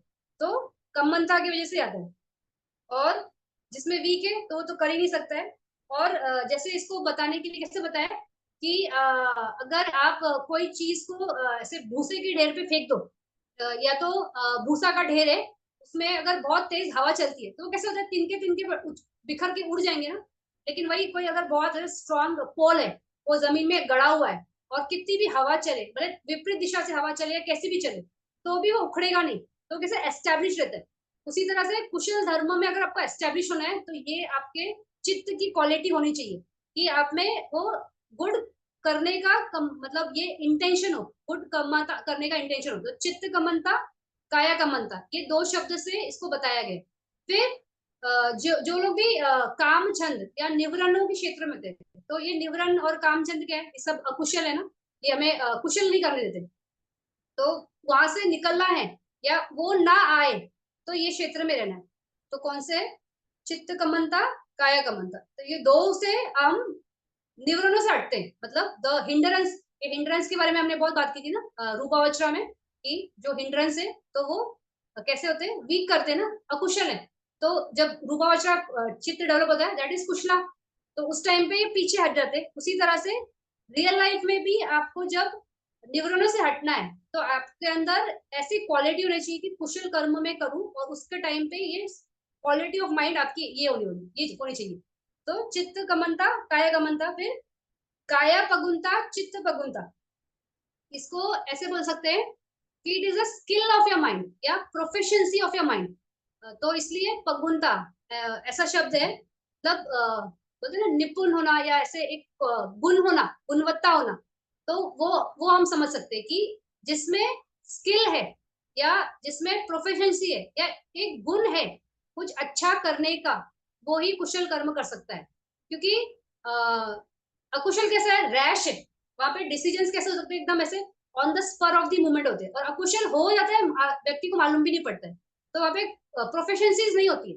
लेकिन जब आपको कुछ कुशल करना है, तो उसके लिए बड़ा सजगता लगता है, तो बहुत प्रोफेशनसी ऑफ योर माइंड लगता है। तो इसलिए ये चित्त का जब क्वालिटी है, तो ही आप कुशल कर सकते हो। ये सब कुशल क्या ही है, जितने भी हम बात करें ना, सारे कुशल के ही है। लेकिन कैसे वो उसके आता है, या कैसे उसका समझना है, उसके लिए थोड़ा सा बात हो रही है। फिर ये कैसा है कि ये जो काया पगुनता और चित्त पगुनता है, तो एक स्किल है या प्रोफिशिएंसी है या गुणवत्ता या क्वालिटी है।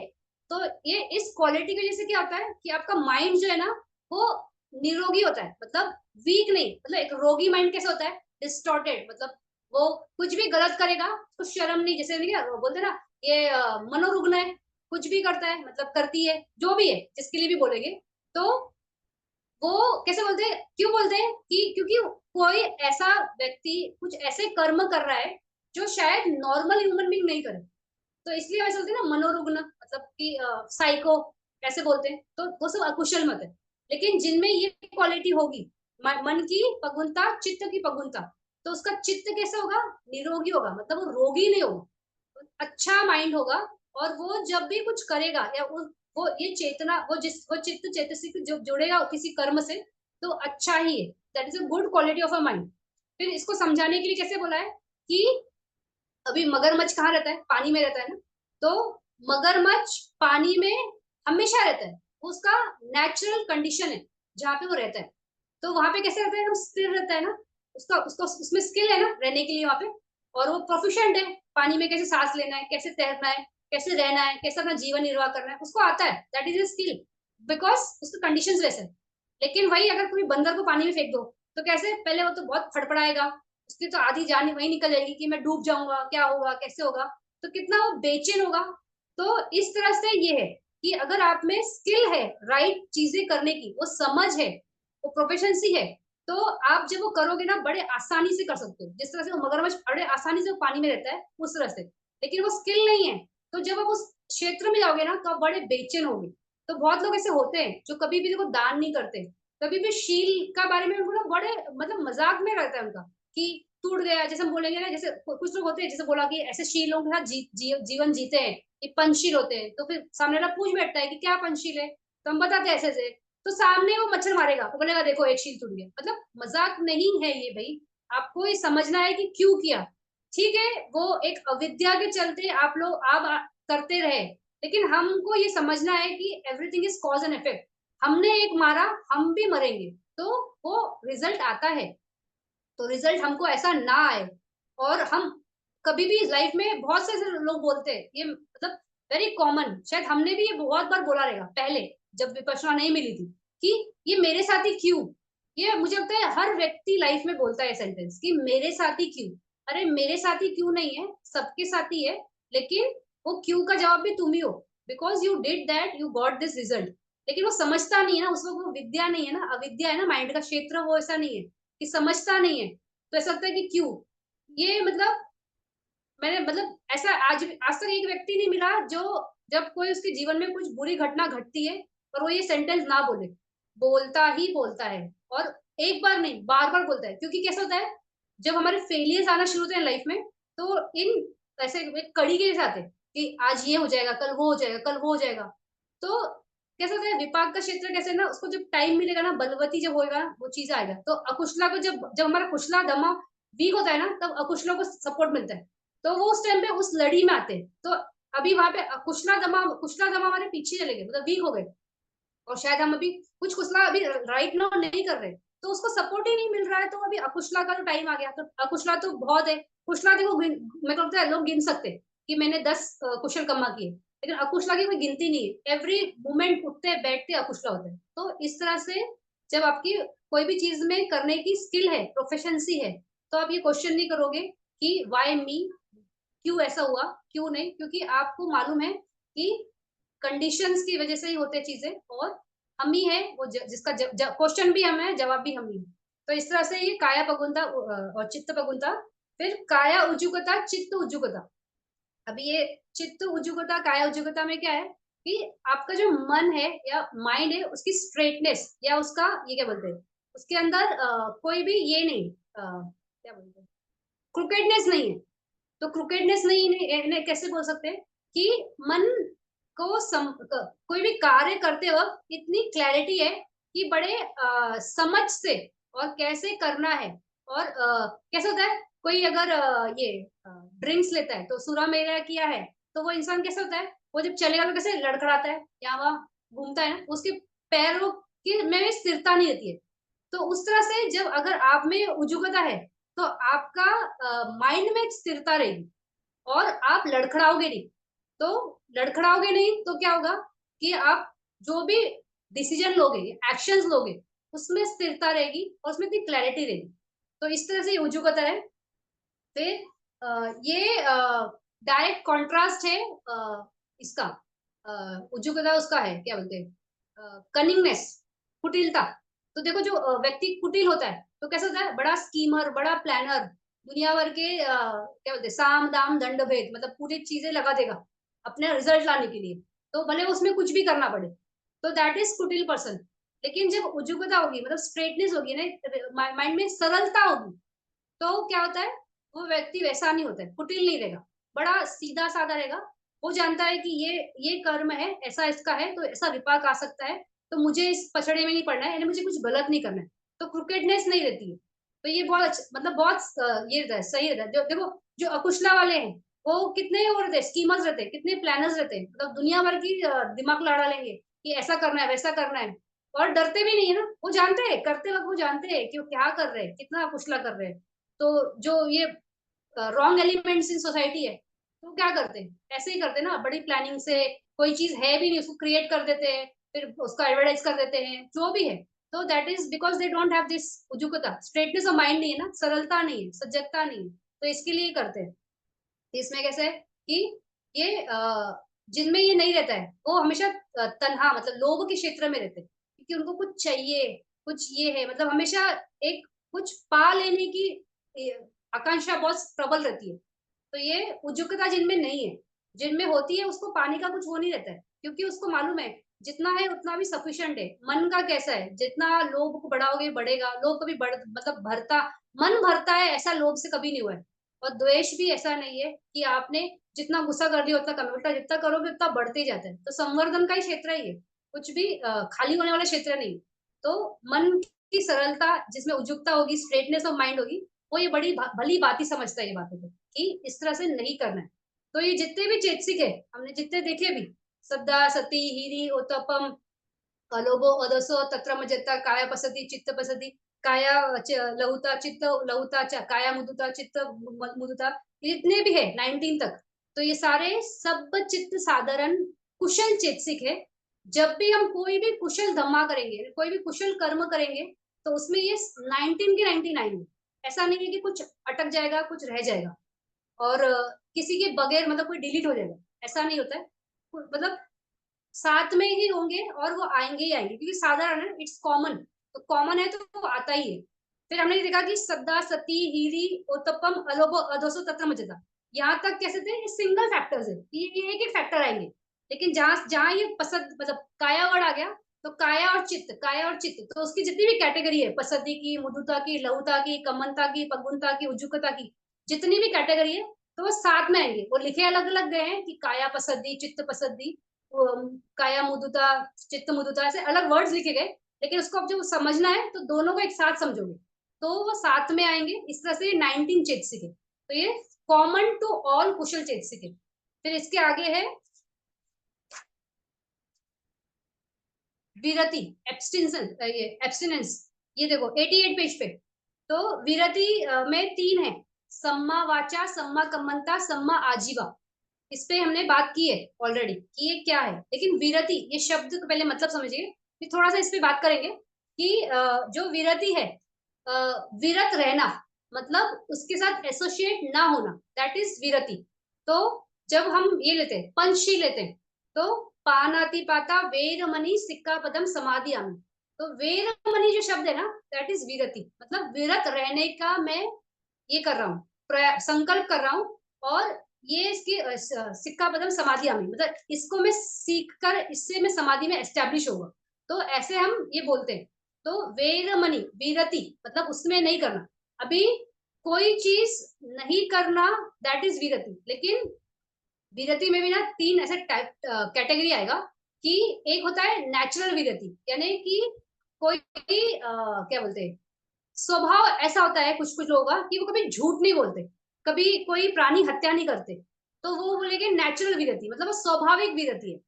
फिर कुछ होता है कि हमने शील लिए, जैसे उपोषित के दिन हम शील लेते हैं, हम बाकी दिन शील नहीं लेते, तो उपोषित का अगर शील ले लिया, तो उस दिन हम सजग रहते हैं कि मच्छर नहीं मारेंगे, कहीं गलती से झूठ नहीं बोल देंगे, कहीं किसी को डांट नहीं देंगे, कहीं किसी से बकवास नहीं करेंगे, फिर खाना नहीं खाएंगे 12 के बाद। तो इस तरह से उन शीलों की वजह से वीरति, मतलब हमने आज ये शील ली है, इसकी वजह से हम विरत रहेंगे। फिर विरति थर्ड टाइप की जो होती है, उसमें होता है कि हम विकारों से निकलने के लिए, मतलब अपने मन के डिफाइलमेंट से निकलने के लिए विरति, मतलब हम ये चीजें नहीं करेंगे ताकि हमारे विकार निकल जाए। तो इस वजह से तीन टाइप की विरति होती है। उसमें भी विरति ये नहीं कि आपके सामने कोई अपॉर्चुनिटी नहीं है और आप वो नहीं कर रहे हो, तो वो विरति कहलाएगा। विरति उसको बोलते हैं कि जब आपके सामने वो अपॉर्चुनिटी आ रही है, कि आप जैसे भी मान लो कोई आपसे कुछ बात कर रहा है, और बात करते करते आपके सामने मन में ऐसा है कि मैं इसको ना झूठ बोल दूं, तो झूठ बोलने का आपके अंदर वो है उस टाइम पे कि मतलब वो अपॉर्चुनिटी है उस क्षण में, उस बात की वजह से, वो जो डायलॉग चल रहा है उसमें होने की वजह से आप बोल सकते हो। लेकिन आपके मन में ये सजगता है कि मैं झूठ नहीं बोलूंगा, इसको मैं सच बताऊंगा। तो उस टाइम पे मतलब अपॉर्चुनिटी होते हुए भी आप वो ना करो, दैट इज विरति। मतलब विरत रहना या नहीं करना, दैट इज नॉट विरति। जब वो अपॉर्चुनिटी आए और आप उसको नहीं करते हो, दैट इज विरति। इसको याद रखना है कि विरति किसको बोलते हैं। विरत रहना ठीक है, तो इसलिए वो टाइप्स भी बताए ना कि नेचुरली कुछ लोग होते हैं कभी झूठ नहीं बोलते। राजा हरिश्चंद्र की बहुत स्टोरी मालूम है ना सबको, कभी झूठ नहीं बोलते थे। तो वो उनका क्वालिटी था, दैट वाज हिज नेचर। तो उसको ऐसे बोलेंगे नहीं कि विरति में ये है, वो उन्होंने वैसा बनाया, दैट इज हिज नेचर, वो वैसा है। लेकिन जब जरूर जरूर मतलब जरूरत नहीं, जब वो अपॉर्चुनिटी आए कि आपको वो करना है, जैसे भी हम पंचशील लेते हैं, तो सेंटर में रहते तो पंचशील में काम करते हैं। सेंटर से बाहर आए, मान लो आपको आने के बाद कोई मच्छर काट रहा है, अभी यहाँ पे उसने काटा और आपने देखा, आपने 10 दिन तो अपने आप को कंट्रोल किया, वो काट के भी जा रहा है तो भी आप बड़े प्यार से जा भाई जा, और कुछ नहीं कर रहे उसको, कि आपने क्योंकि शील लिया है। अभी सेंटर के बाहर आ गए और आप गाड़ी में बैठे हो या झाड़ वाड़ के यहाँ खड़े हो और वहां पे आपको काटा, और आपका इमीडिएटली आपने देखा और वो इतना मोटा हो गया कि आपने देखा अरे मेरा तो इतना खून पी लिया, तो आपने उसको फटका मारने वाले हो लेकिन आपने वहां पे नहीं मारा। तो you had the opportunity to do that अकुशला, बट आपने नहीं किया, दैट इज विरति। तो इस तरह से ये विरति है। तो विरति में सम्मा वाचा, सम्मा कम्मंता, सम्मा आजीवा।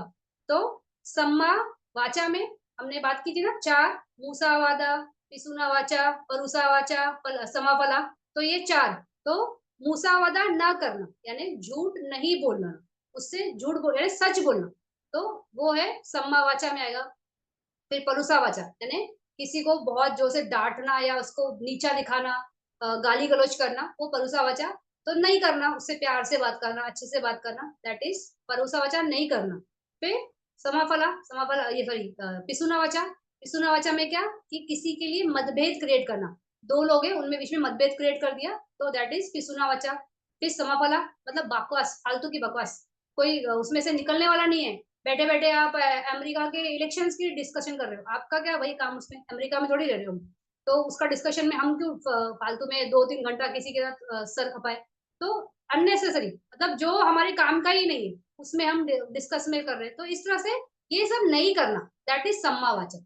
फिर सम्मा कम्मंता, सम्मा कम्मंता में तीन था ना, पानाति पाता नहीं करना, फिर अदिना दाना नहीं करना, फिर ये व्यभिचार नहीं करना, कामी से मुचेदारा नहीं करना। तो दैट इज सम्मा कम्मंता, यानी वो ऐसे कर्म है जो सम्मा है, जो परफेक्ट है, मतलब नहीं करना चाहिए, किलिंग नहीं करना चाहिए। क्योंकि लाइफ लेने का हक हमको नहीं है। जैसे हम हमारा लाइफ कोई नहीं ले सकता है, यानी हम सोचते हैं कि हमें कोई मार ना दे, उसी तरह हमको भी किसी को मारना नहीं चाहिए, क्योंकि एक तो लाइफ ले ली, फिर वो विकार का क्षेत्र है कि हमने रॉन्ग एक्ट कर दिया, तो that should not be there. फिर अदीना दाना, किसी और ने पुरुषार्थ करके कुछ कमाया है तो हमें किसने बोला, हक दिया कि हम उसका ले लें, आपको चाहिए आप अपने लिए मेहनत करो, तो सम्मा ये इस तरह से अदीना दाना नहीं। फिर काम में से मिचा जा रहा, सेक्सुअल मिसकंडक्ट नहीं करना है, व्यभिचार नहीं करना है, तो दैट इज रॉन्ग, ये शरीर के रॉन्ग कर्म है। फिर सम्मा आजीवा, सम्मा आजीवा में ऐसा कोई आजीविया नहीं होना चाहिए जिसमें आप कुछ हानि हो रही किसी की, जैसे बहुत लोग स्लॉटरिंग करते हैं, फिशरी होती है, फिशिंग करते हैं, तो ये सब आजीवा सम्मा नहीं है। फिर आर्म्स एंड एम्यूनिशन में डील करना, फिर even human trafficking for this organs, human organs की ट्रैफिकिंग होती है, बहुत बड़े पैमाने पे होती है, तो हम सोच नहीं सकते, इसका डेटा इतना बड़ा है कि इतने बड़े पैमाने में होता है, मतलब इतना हाईली अकुशला है ये। तो इस तरह से ऐसा पैसा कमाना है लेकिन इस तरह से मतलब बहुत डेंजरस है। तो ऐसा आजीवा नहीं होना चाहिए, आजीवा कैसा होना चाहिए, सम्मान होना चाहिए, मतलब आपकी भी हानि ना हो और किसी और की भी हानि ना हो। तो जिसके लिए आपने जो भी कर रहे हो, कोई सर्विसेज में हो, कोई मैन्युफैक्चरिंग में हो, या कोई भी चीज में आप किसी भी चीज में आप काम करते हो, तो ऐसा आपका इनकम नहीं होना चाहिए कि उससे आपकी हानि और समाज की हानि हो। तो दैट इज सम्मावाचक, तो ये विरति में है।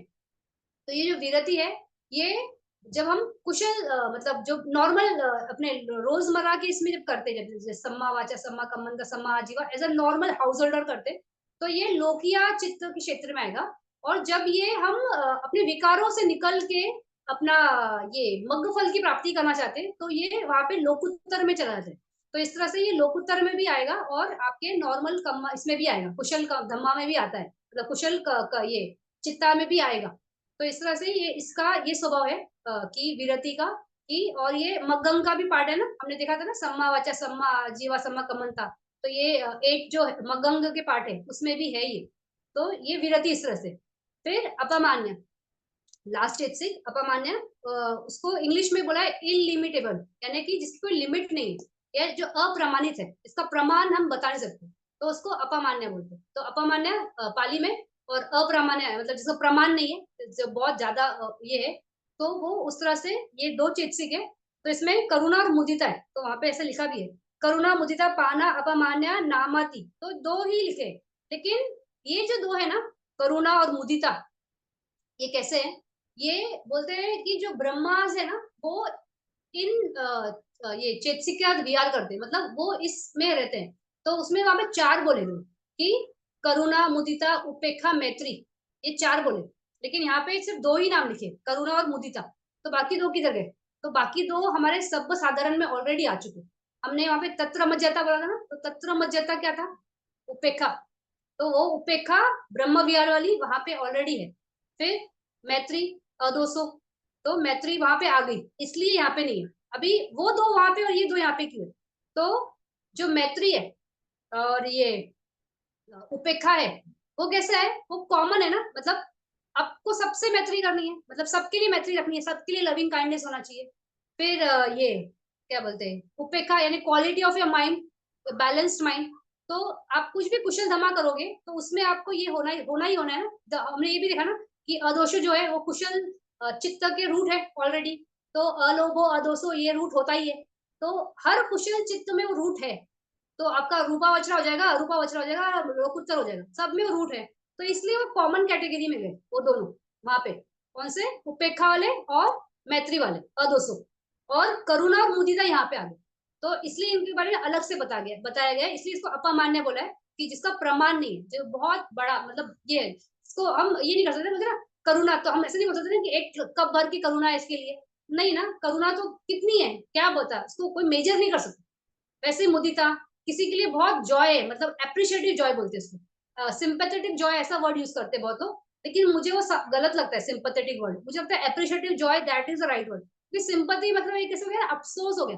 तो वो शायद ट्रांसलेशन रॉन्ग लगता है मुझे। तो मुदिता इज एप्रिशिएटिव जॉय। तो करुणा कैसे? कंपैशन, किसी के लिए ये होना अंदर, ये कि इसको हेल्प करनी है। तो ये जब करुणा बोलते हैं ना, तो करुणा को बहुत अच्छे से समझना है। करुणा ना ऐसा नहीं होना चाहिए कि उसमें आपका रुंदन मतलब रोना धोना होना चाहिए। जैसे अभी किसी का दुख देखा और वो दुख की वजह से आपका मन भर आया और आप भी उसका रो रहे हो, दैट इज नॉट करुणा।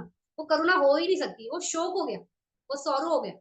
यहाँ पे आपका दया, दैट इज करुणा। मतलब आप उसके साथ सिंपथाइज या उसकी सिचुएशन को देख के वो अंडरस्टैंड कर रहे हो और वो उस सिचुएशन से बाहर निकले, उसके लिए आप उसको हेल्प करना चाहते हो, तो दैट इज करुणा। ये नहीं कि वो रो रहा है तो मैं भी बैठ के रो, तो उसका मन हल्का हो जाएगा, अरे आपका मन भारी हो गया, तो दोनों का ही मन भारी है। तो दैट इज नॉट करुणा। तो ये याद रखना। बहुत लोग ना करुणा को ऐसे समझते कि ना कि मतलब ये शोक, मतलब वो रो रहा है तो उसका उसके दो आंसू, तो मेरे भी दो आंसू निकल जाए तो उसको अच्छा लगे, दैट इज नॉट करुणा। तो ये क्या है ना, दोष के उल्टा, मतलब दोष नहीं है यहाँ पे। तो जब ये आप किसी को हेल्प करना चाहते हो, तो उसके साथ आपने उसको हेल्प किया और उसके मन के विकार मतलब उसका एवर्जन जो है उसको कम करने में हेल्प किया, तो वो सक्सेस है। लेकिन वहां पे आप अगर उसके रो दिए या आपके अंदर सौरव भर गया, तो फिर वो करुणा नहीं है। उसी तरह से ये मुदिता यानी एप्रिशिएटिव जॉय, यानी किसी का कुछ प्रोग्रेस देख के, किसी का प्रॉस्पेरिटी देख के आपको उसमें मोद होता है, अच्छा लगता है, दैट इज मुदिता। और ये नहीं कि क्या बोलते हैं, ये मतलब अलोभ का अलोभ भी नहीं, सॉरी, लोभ से बहुत हटके, मतलब ये उससे दूर है। जैसे मतलब मुदिता में इसका, हाँ, ये क्या बोलते हैं, जब आपको किसी का लिए अप्रिशिएटेड जॉय है ना, तो वहां पे आपको ईर्ष्या नहीं होती है।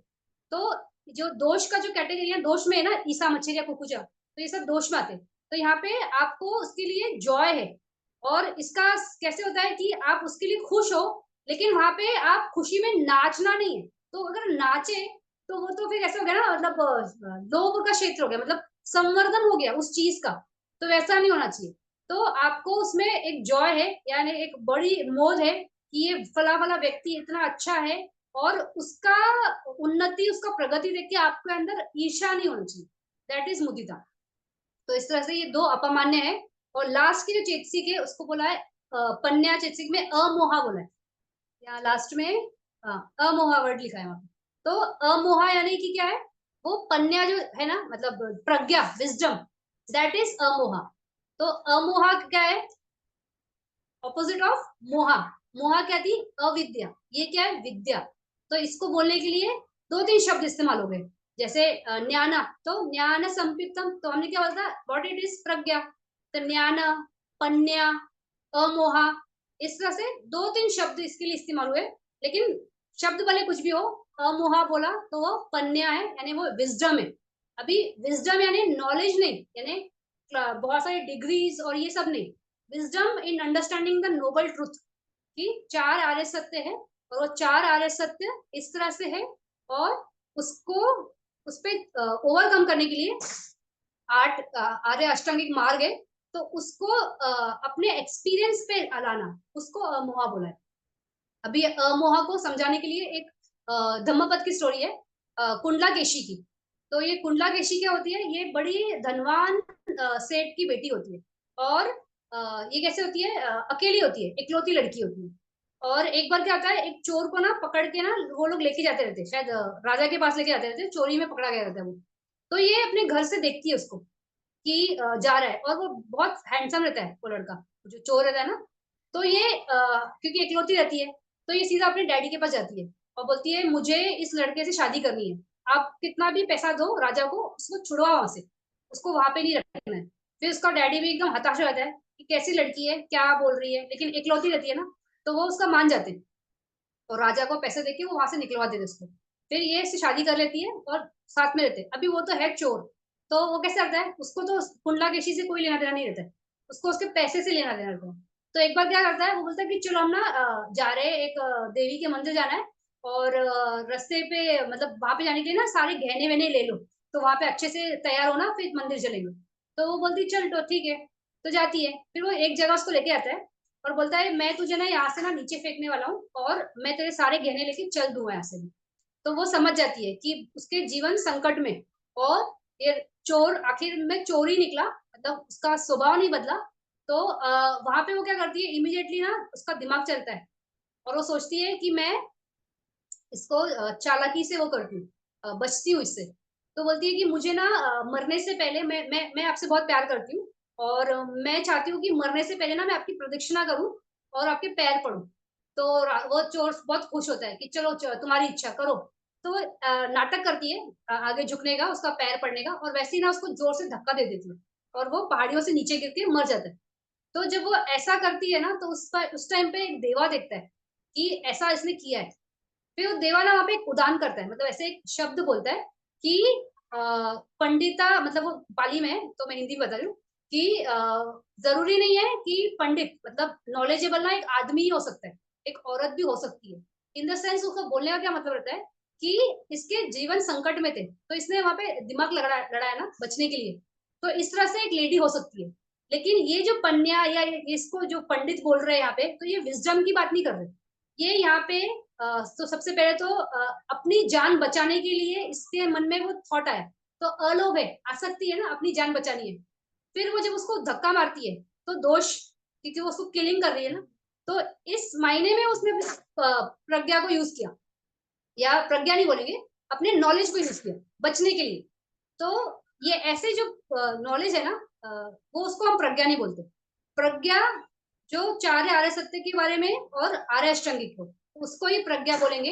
फिर ये कुंडलाकेशी की स्टोरी बड़ी है कि वो आगे जाती है, फिर वो एक सेक्ट में घुसती है, मतलब ऐसा होता है ना, पर क्या होते मठ होते थे, तो उसमें वो घुसती है, फिर उसमें वो बहुत निपुण हो जाती है। लेकिन वो फिर बाद में वो सारी पुत्र बनते हैं, मतलब संघ के एसोसिएशन में आती है और अरंत बनती है। तो वो स्टोरी है इसकी एक्चुअल में, कि अरंत बनती है, मुक्त होती है इस संसार से। तो वही है बात, या वही आ गई ना कि प्रज्ञा के क्षेत्र में आ गई वो, तो वहां से वो मुक्त होती है। तो इसी तरह से जब प्रज्ञा होगी, जब आपको अमोहा होगा, तो ही आप इसमें से निकल सकते हो।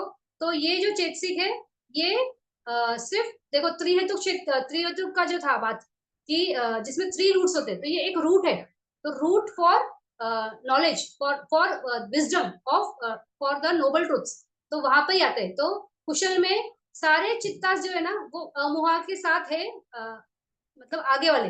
लेकिन कुशल, महाकुशल चित्त में कुछ चार चित्त ही इसके साथ है, अमुहा के साथ चार विपरीत है, दुहेतु की त्रिहेतु। तो जो त्रिहेतु है उनको ये ये क्या बोलते हैं, ये चेतसिक उसके साथ होता ही है, मतलब ये रूट के साथ आते ही है।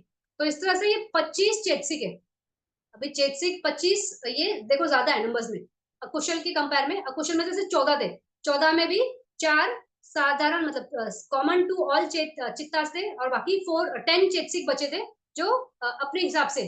और यहाँ पे 19 कॉमन टू ऑल है, और बाद में भी बचते हैं 3 विरति, 2 अपमान्य और 1 अमुआ। तो इस तरह से ये 25 चेतसिक जो है वो कुशल धम्मा वाले। तो हमने इस तरह से अभी सिर्फ समझा है। अभी इसमें इसके आगे देखो ये है, क्या बोलते हैं, समरी है, पेज नंबर 91 पे। एतावदा चा 13 से अन्य समाना चा 14 अकुशला ताथा सब शोभना पंच विसाती द्विपन्नासा पवुचरे। तो एथिकली वेरिएबल यानी सब चित्त साधारण कितने हैं, 13 है। अकुशल कितने हैं, 14 है। 25 आर ब्यूटीफुल, शोभन, शोभना पंचा विसा 25। और इस तरह से 52 द्विपन्नासा, ये सारे क्या है, इसके बारे में एनुमरेटेड यानी इसके बारे में बताया गया कि ये 52 चेतसिक है। तो चेतसिक काफी बड़ा कैटेगरी है, जिसमें 13 एथिकली वेरिएबल, उसमें भी 7 सब्बचित्त साधारण यानी सब चित्त के साथ जाएंगे। जो बाकी के नीचे 6 थे पाकी नाका, वो ओकेशनल से यानी अपने हिसाब से उनका जरूरत है तो वो उस चित्त का एसोसिएट होंगे या तो नहीं होंगे। फिर 14 अकुशल, 14 अकुशल में भी 4 सब्बचित्त साधारण चेतसिक, ये होंगे 4 है, और बाकी 10 चेतसिक है। और 19 इज कुशल चेतसिक साधारण, मतलब कॉमन टू ऑल कुशला। और फिर 3 विरति, 2 अपमान्य, 1 अमुआ। इस तरह से 52 टोटल चेतसिक है। तो आज हमने चेतसिक कंप्लीट किया, इन द सेंस उनका सिर्फ मतलब समझा है। अभी ये चित्त के साथ कैसे एसोसिएट होते हैं वो हमें समझना है। हमने पहले फर्स्ट चैप्टर में 121 चित्ता देखा है। तो 121 चित्ता की पूरी कैटेगरी देखी है, 12 कुशल की, 18 हेतु की, 24 कामावचरा शोभन की, फिर रूपावचरा 15, अरूपावचरा के 12, लोकुत्तर के 8 या 40। तो इस तरह से 89 और 121 चित्ता, दैट इज अ टोटल चित्ता। अभी टोटल 52 चेतसिक। अभी ये चित्त और चेतसिक साथ में आते हैं ना, तो चित्त और चेतसिक साथ में कैसे आएंगे, अब हम इसका वो करेंगे, कॉम्बिनेशन पे हो जाएंगे कि कौन से चित्त के साथ कौन सा चेतसिक, पहले कौन से सारे चेतसिक का एसोसिएशन विद चित्ता है वो कैटेगरी पहले बताएंगे। फिर बाद में कौन से चित्त में कौन से चेतसिक आते हैं। तो फर्स्ट चेतसिक विद चित्ता है, और बाद में चित्ता विद चेतसिक है। तो इसमें थोड़ा सा समझने वाली बात है, वो सिंपल है, इतना डिफिकल्ट नहीं है। अगर आपको ये एक्सप्लेनेशन समझ गए आपको कि चेतसिक का, और कैटेगरीज याद कर लो कि 13 ये वेरिएबल्स है। फिर और ये 14 अकुशल है। और इसमें बहुत सिंपल है, अकुशल चेतसिक अकुशल चित्त के साथ ही जाएंगे, तो सिंपल है वो। फिर वैसे ही कुशल का, कुशल चेतसिक कुशल के साथ ही जाएंगे, वो मिसमैच नहीं होते। तो वो उतना सिंपल है, भेद उतना इजी है। फिर वो कितने हैं और कौन से आएंगे, वो थोड़ा सा वहां पे ध्यान देने की बात है। अगर आप ध्यान से सुनोगे तो आपको शायद पहले टाइम में ही समझ जाएंगे, लेकिन अगर आपका ध्यान नहीं है, थोड़ा सा ये सती नहीं है, तो थोड़ा सा वो डिफिकल्ट हो जाता है। और वो लोगों को ना बहुत गड़बड़ होती है, हर टाइम वो फिर ना ऐसे हाथ पैर हिलते हैं कि अरे चित्त के कौन सा चेतसिक है। तो उसमें ज्यादा डिफिकल्ट नहीं है, आप सिर्फ ध्यान से सुनो, बहुत इजी है, आराम से हो जाएगा, और इतना डिफिकल्ट नहीं है। तो अभी हम अगले क्लास में ये कॉम्बिनेशन में जाएंगे, कॉम्बिनेशन कैसे। तो अगर आपको कोई क्वेश्चन है तो आप पूछ सकते हो, नहीं तो फिर हम ये करते हैं, क्या बोलते हैं, यहीं पे हाँ स्टॉप करेंगे। हाँ, मुझे एक सवाल से एक या दो बोल सकते हो। हाँ हाँ श्रोतापन्न के लिए गुरुजी ने कुछ मुझे हाँ। अ, ठीक से ये नहीं समझ में आ रहा है कि सील के लिए आसक्ति नहीं होनी चाहिए, ऐसा कुछ श्रोतापन्न के लिए कुछ तो बताया है।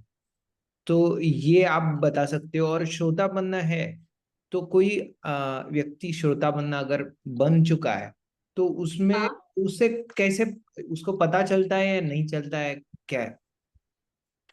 जो बनेगा उसको मालूम पड़ेगा, उसको यानी पता चलता कैसे है। कैसे पता उसमें क्या उसमें उसमें कुछ लक्षण आ जाते हैं, कैसे कैसे पता चलेगा उसको? क्योंकि अरहन के उसमें लिए तो आसान है, लेकिन श्रोतापन्न के लिए कैसे, लक्षण कैसे है? देखो, जो व्यक्ति श्रोतापन में मतलब लग गया है, जिसको मिल गया है, वो मग्न फल की प्राप्ति हो गई है, वो व्यक्ति को मालूम पड़ेगा, क्योंकि उसकी दिट्ठी खत्म हो जाएगी, रॉन्ग व्यू जो है ना वो खत्म हो जाता है वहां पे। फिर वो पूजा पाठ मनोती ये सब से भी छूट जाएगा, उसको ये समझ जाएगा कि ये रास्ता ही नहीं है। क्योंकि बहुत लोग ना बहुत साल विपश्यना करने के बाद भी ना बड़े लॉन्ग कोर्स भी करते हैं। मतलब मैं दूसरों का छोड़ो, मैं अपना बात करती हूँ कि जब मुझे विपश्यना मिली, और विपश्यना मिली तो मेरे माइंड में बहुत क्लियर था कि this is the right way, ये ना हमें मुक्ति कराएगा। लेकिन ये भी मुझे मालूम था ये बहुत लंबा रास्ता है। मतलब ज्यादा प्रैक्टिस नहीं की थी, फिर भी ये बहुत बहुत अच्छे से समझ में आ रही थी कि बड़ा लंबा रास्ता है। फिर शॉर्टकट क्या है कि चलो भगवान के मंदिर जाना, दर्शन करना, फिर पूजा पाठ करना, उपवास करना, फिर पारायण करना, ये सब बहुत कॉमन है ना महाराष्ट्र में, पारायण करना, बुक रीड करते, स्पिरिचुअल बुक्स रीड करते। तो मैंने ये बहुत किया। मतलब मुझे लगता है एक पीरियड था लाइफ में मेरे, जब मैंने शायद दो दो तीन साल ना बहुत ये पारायण वारायण ये बहुत बहुत ये सब किया मैंने। तो ये सब करने के बाद भी इतना सा भी मेरे माइंड का, हार्ट का हेवीनेस कभी कम नहीं हुआ, मुझे दुख बोध कभी कम नहीं हुआ, और मुझे कुछ रिजल्ट भी नहीं मिले। और बहुत अच्छा हुआ मुझे रिजल्ट नहीं मिले, नहीं तो शायद मेरे को लगता है कि ये रास्ता बहुत सही है। तो इस वजह से क्या होता है, तो जब हम ये सब देखो, विपश्यना भी जा रही हूँ और ये भी कर रही हूँ, तो ये मेरे कटे ही नहीं ना। जब आपके निवरण हटते, मतलब ये जो ना संयोजन टूटेंगे, तब आप श्रोतापदी मग्न फल की प्राप्ति होती है। और जो व्यक्ति श्रोतापन बनना, एक सबसे बोले ना इतना आसान नहीं है कि हमने बोल दिया कि वो 3 संयोजन टूट गए और हम बन गए। वो जो रास्ता है ना वहां पे पहुंचना, सबसे पहले तो आपकी समाधि इतनी वो है आपका ना, जो हमने बात की थी ना झाना में, उपचार समाधि और अर्पणा समाधि, वो होने के बाद ही आपको वो लगती है। तो मन इतना मतलब स्थिर हो जाएगा ना आपका, उसके बाद वो निवरण हटेंगे और वो सब हटेगा और वो होगा। तो वो that is a long process. और वो जो कर रहा है ना व्यक्ति, जब वो अनुभव कर रहा है, जब उसको ये जो अनुभव आएंगे, भंग अवस्था आएगी, फिर वो जो होता है ना वहां पे ना, वो चित्त की नाम ही अलग है। वो बहुत हैवी, मतलब नाम सुन के भी लोगों को लगता है उसमें ना, उसको ऐसे बोलते हैं परिकम्मा, अनुलोमा, गोत्रभु, और फिर ये मग्ग चित्त। तो ऐसा वो चित्त ही अलग है, वो बहुत अलग है, कैटेगरी अलग है बहुत। तो वो जो कर रहा है, सबसे पहले उसको वो समझ में आता है कि मेरा ना यहाँ पे मन की इतना है। और वो जो आपका जो निमित्त होता है, जो भी आपका ऑब्जेक्ट ऑफ आनापान से हम करते हैं, आनापान का हम विपश्यना में आते हैं, तो वो करते करते ना वो एक्सपीरियंस भी उस व्यक्ति के आता है कि क्या हो रहा है। और वो अगर गुरु जी ने जो दो बातें बोली ना कि आप अनित्य बोध मत छोड़ो और समता मत छोड़ो, तो आपको वो आपका वो क्या बोलते हैं, that is the reward that you are going to definitely get. लेकिन वहां पे चूक हो गई ना, कि आपको अगर मान लो भंग अवस्था आ गई है, तो आप सिर्फ घंटों घंटों की सिटिंग्स कर रहे हो और बहुत घंटों की, लेकिन सारा टाइम जब भी आपका भंग अवस्था था ना, आप उसको बहुत इंजॉय कर रहे हो, तो आप वो श्रोतापन से बहुत दूर हो, आप वो हो ही नहीं सकते हो।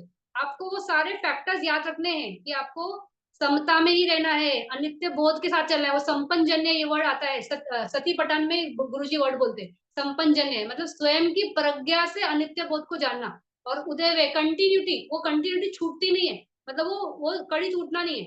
वो होने पर ही आपको आपका प्रोग्रेस है। और जो ये कर रहा है ना उसको मालूम है कि वो क्या कर रहा है। वो वहां पे संवेदना का खेल खेल रहा है कि सच में वो समता में एस्टेब्लिश होके अपना उदय वे देख रहा है और वो खत्म कर रहा है। तो करते करते करते वो लेवल आता है और फिर आपको वो फल की प्राप्ति होगी, मग्ग फल की प्राप्ति। लेकिन it is a very long route, ऐसा हम सिर्फ बोलने के लिए बोल देंगे कि ये 3 संयोजन कट गए और हो गया। बहुत मेहनत है, बहुत मेहनत है। और श्रोतापन के लिए ऐसा भी बोला गया है, एक्चुअली हम विपश्यना मेडिटेटर्स है तो ये नहीं बोलना चाहिए, लेकिन अगर आप में बहुत स्ट्रांग श्रद्धा है ना और शील, ये दो बेस पे भी आप ना श्रोतापन की फल की प्राप्ति कर सकते हो। लेकिन वही है कि उसमें क्वालिटी इतनी रिफाइंड होनी चाहिए आपकी, सती की, सॉरी ये शील की, और आपकी श्रद्धा इतनी मतलब जैसे ये था ना बनते वकली बनते, वो कैसे थे, सिर्फ श्रद्धा थी उनमें, उस बेस पे वो अनंत तक, मतलब अनंत की लेवल तक पहुंच गए। तो ओनली वेरी रेयर एग्जाम्पल। तो वैसा है, मतलब कर जो करता है ना उसको मालूम पड़ता है। कोई पर्सन श्रोतापन बन गया और वैसे भूले में रहेगा कि मैं कौन हूँ, ऐसा नहीं हो सकता, हो ही नहीं सकता है। ये प्रज्ञा का क्षेत्र है। जो करेगा अब मेरा बात नहीं हुआ कभी किसी श्रोतापन से। मैं तो जब बात होगा और मैं शायद बहुत जल्दी मेरी किसी से बात होने वाली है, तो अगर हुई तो मैं बताऊंगी कि वो अगर शेयर करते हैं तो मैं बता पाऊंगी कि वो व्यक्ति को कैसा लगता है। लेकिन मुझे नहीं लगता कि वो बुलावे में रहता रहेगा। उसको मालूम है कि कहाँ वो पहुंच चुका है, क्या अचीव कर लिया है। और वो मेहनत जो है वो कम नहीं है, it's a long way, long पुरुषार्थ और निरंतरता, तो ही आप वहां पे पहुंचते हैं। और आपका फर्स्ट क्या था, शील का क्या बोले गुरुजी? शील के बारे में आसक्ति हो तो वो श्रोतापन्न नहीं है, ऐसा मैंने सुना हाँ, है। तो वही है ना। तो शील के प्रति आसक्ति मतलब क्या है कि शील को रबड़ की तरह नहीं खींचना है ना। तो जो तत्र मज्जता, यानी quality of mind has to be balanced. आप बोलेगे मैं मच्छर को मारूंगा ही नहीं, मारूंगा ही नहीं, मारूंगा ही नहीं, और मारूंगा ही नहीं, इसी चित्त में घूम रहे बैठ के, तो शील को लंबा कर दिया। तो शील को वैसा नहीं करना है। गुरुजी भी बोलते हैं ना कि शील को लंबा ऐसा मत खींचो कि एक टांग इतनी बड़ी होगी कि दूसरी छोटी है, तो आप चलोगे कैसे? देयर इज नो बैलेंस ना। तो there should be a balance. तो इसलिए आसक्ति, देखो आसक्ति वो वर्ड ही वही है ना, बता ही रहा है ना कि आप वहां पे यू आर गेटिंग अटैच्ड। तो अटैच नहीं होना है, समझ के साथ करना है। तो शील के लिए जब बात हुई थी, तो आपने मुझे क्वेश्चन भी पूछा था कि आपने ये क्वालिटी बताई है कि पानाति पाता कैसे होता है। तो वो रूल्स के हिसाब से जाना है कि ऐसा है क्या, हमारा चित्त की अवस्था ऐसा है क्या। पानाति पाता में कैसा है कि वहां पे कोई बीइंग है, आपका इंटेंशन है मारने का, आप एक्ट करते हो और कर दिया और वो मर गया, तो 5 क्वालिटी हो गई, तो वो पानाति पाता हो गया। लेकिन देखो अभी यहाँ पे हर जगह ये है कि आपको मालूम है, आप करना चाहते हो, इंटेंशन है, फिर करते हो। तो जब वो कर रहे हो तो आपको मालूम है ना कुचला है, तो आप वो पानाते पाता कर ही रहे हो। तो वो वहां पे क्या बोलते हैं, आप ये नहीं बोल सकते कि मैं पानाते पाता नहीं किया, हुआ ही ना। तो वो लेकिन आपको ये मालूम है कि ये करने से रॉन्ग है, तो मैं नहीं मारूंगा। तो नहीं मारूंगा, नहीं मारूंगा, नहीं मारूंगा, उसी में मतलब बड़ा लंबा करे जा रहे हो। और बड़ी हमेशा मतलब मेडिटेशन को ही बैठे हो तो 10 बार आँख खोल के देख रहे हो कि मच्छर तो नहीं काट रहा है, क्योंकि मच्छर काटता तो तकलीफ होती है, वो जैसे सुई जैसे चुभता है। तो वो मच्छर मुझे ना काटे, इसके लिए आप आँख खोल रहे हो, बार बार बार बार उसको हटा रहे हो, बार बार हटा रहे हो। अरे आप काम कब कर रहे हो? मेडिटेशन का काम ही नहीं होगा ना। तो आसक्ति वो शब्द ही बता रहा है कि हमारा शील में आसक्ति मतलब अटैचमेंट, अटैचमेंट के बगैर डिटैचमेंट, ये रास्ता ही डिटैचमेंट का है ना। तो you have to be detached with everything. तो अगर भले वो शील भी ही क्यों ना हो, तो उससे भी अटैच नहीं होना है। तो वैसे ही है ना, ये बात हुई थी ना कि आपको निर्वाण पाना है, तो निर्वाण पाना है, निर्वाण पाना है, निर्वाण पाना है, उसको अटैचमेंट हो गए। अटैच हो गए तो कहाँ से काम होगा? नहीं हो सकता है, पॉसिबल नहीं है। आनंद बनते की बात हुई थी ना कि आनंद बनते 3 महीने लगा दिए, और 3 महीने में उनको मग्न फल की प्राप्ति नहीं होती, अनंत नहीं बनते। तो जब वो लास्ट मोमेंट पे ये छोड़ देते कि भैया, मैं वो एक्सेप्ट करते कि मैं श्रोतापन हूँ, मैं अनंत नहीं हूँ, और वो उस टाइम पे उनका माइंड रिलैक्स हो जाता है। माइंड रिलैक्स हुआ, आसक्ति टूटी, वो अनंत बनते। तो आसक्ति है तो हो ही नहीं सकता है, पॉसिबल ही नहीं है। बंधन से खुलने का रास्ता कैसे आएगा? बंधन तो बंधन ही है ना, आसक्ति ही बंधन है। तो बात ही वहां पे वो आई गई ना, सामने ही बोला, उसमें ये जवाब है कि आसक्ति मतलब है यानी नहीं। आप वो बंधन के साथ चल रहे हो, बंधन के साथ करोगे तो कैसे मुक्त होगे? मुक्ति तो उल्टा ही बात होगी ना, ऑपोजिट बात है ना। ठीक। Thank you. Thank you. Okay, तो अभी नेक्स्ट क्लास में हम चेतसे की कॉम्बिनेशन में जाएंगे। थोड़ा ध्यान देना। और शायद मैं ट्राई करूंगी अभी ये जो वेडनेसडे है ना, वो उस दिन आबिदमा डे है। मतलब इस दिन पे भगवान बुद्ध तावत हिमसा से नीचे आए थे, और उसको आबिदमा डे करके सेलिब्रेट करते हैं। म्यांमार वगैरह जगह में करते हैं, इंडिया में कोई नहीं करता है। लेकिन I will try to put a video, मतलब देखूंगी मेरे टाइम का जैसे हो सकेगा, अगर हो सका तो by Tuesday I am trying कि मैं एक वीडियो डाल दूं, यूट्यूब पे डाल दूंगी। उसमें अभिदमा का इंपॉर्टेंस बताऊंगी कि कैसा अभिदमा डे क्यों बोला गया है उसको, और क्या है, और वो कितना मतलब ग्लोरियस है। मतलब वो जो होता है ना जब भगवान बुद्ध आते हैं, तो वो बहुत ही ब्यूटीफुल है। वो जिस तरह से आते हैं ना, उसका इतना सुंदर डिस्क्रिप्शन है। और लेकिन मैं ट्राई करूंगी, वो बहुत बड़ी इंफॉर्मेशन है, अगर मैं कंडेंस कर पाऊँ उसको और छोटे में बता पाऊँ ना आप लोगों को, तो मैं जरूर शेयर करना चाहूंगी। और मैं मेरी विश है कि आप सब लोग एट वेडनेसडे के दिन, जिस दिन कोजागिरी पूर्णिमा है, उस दिन पे आबिदम्मा डे सेलिब्रेट करना, अपने छत पे जाके दिए लगाना, मतलब इस भाव से कि भगवान बुद्ध तावत हिंसा से आ रहे हैं, बहुत कुशला होगा। तो I will definitely try to put a video. Thank you everyone, thank you for the beautiful comments, और अगले क्लास में मिलेंगे। बाय, शुभ रात्रि।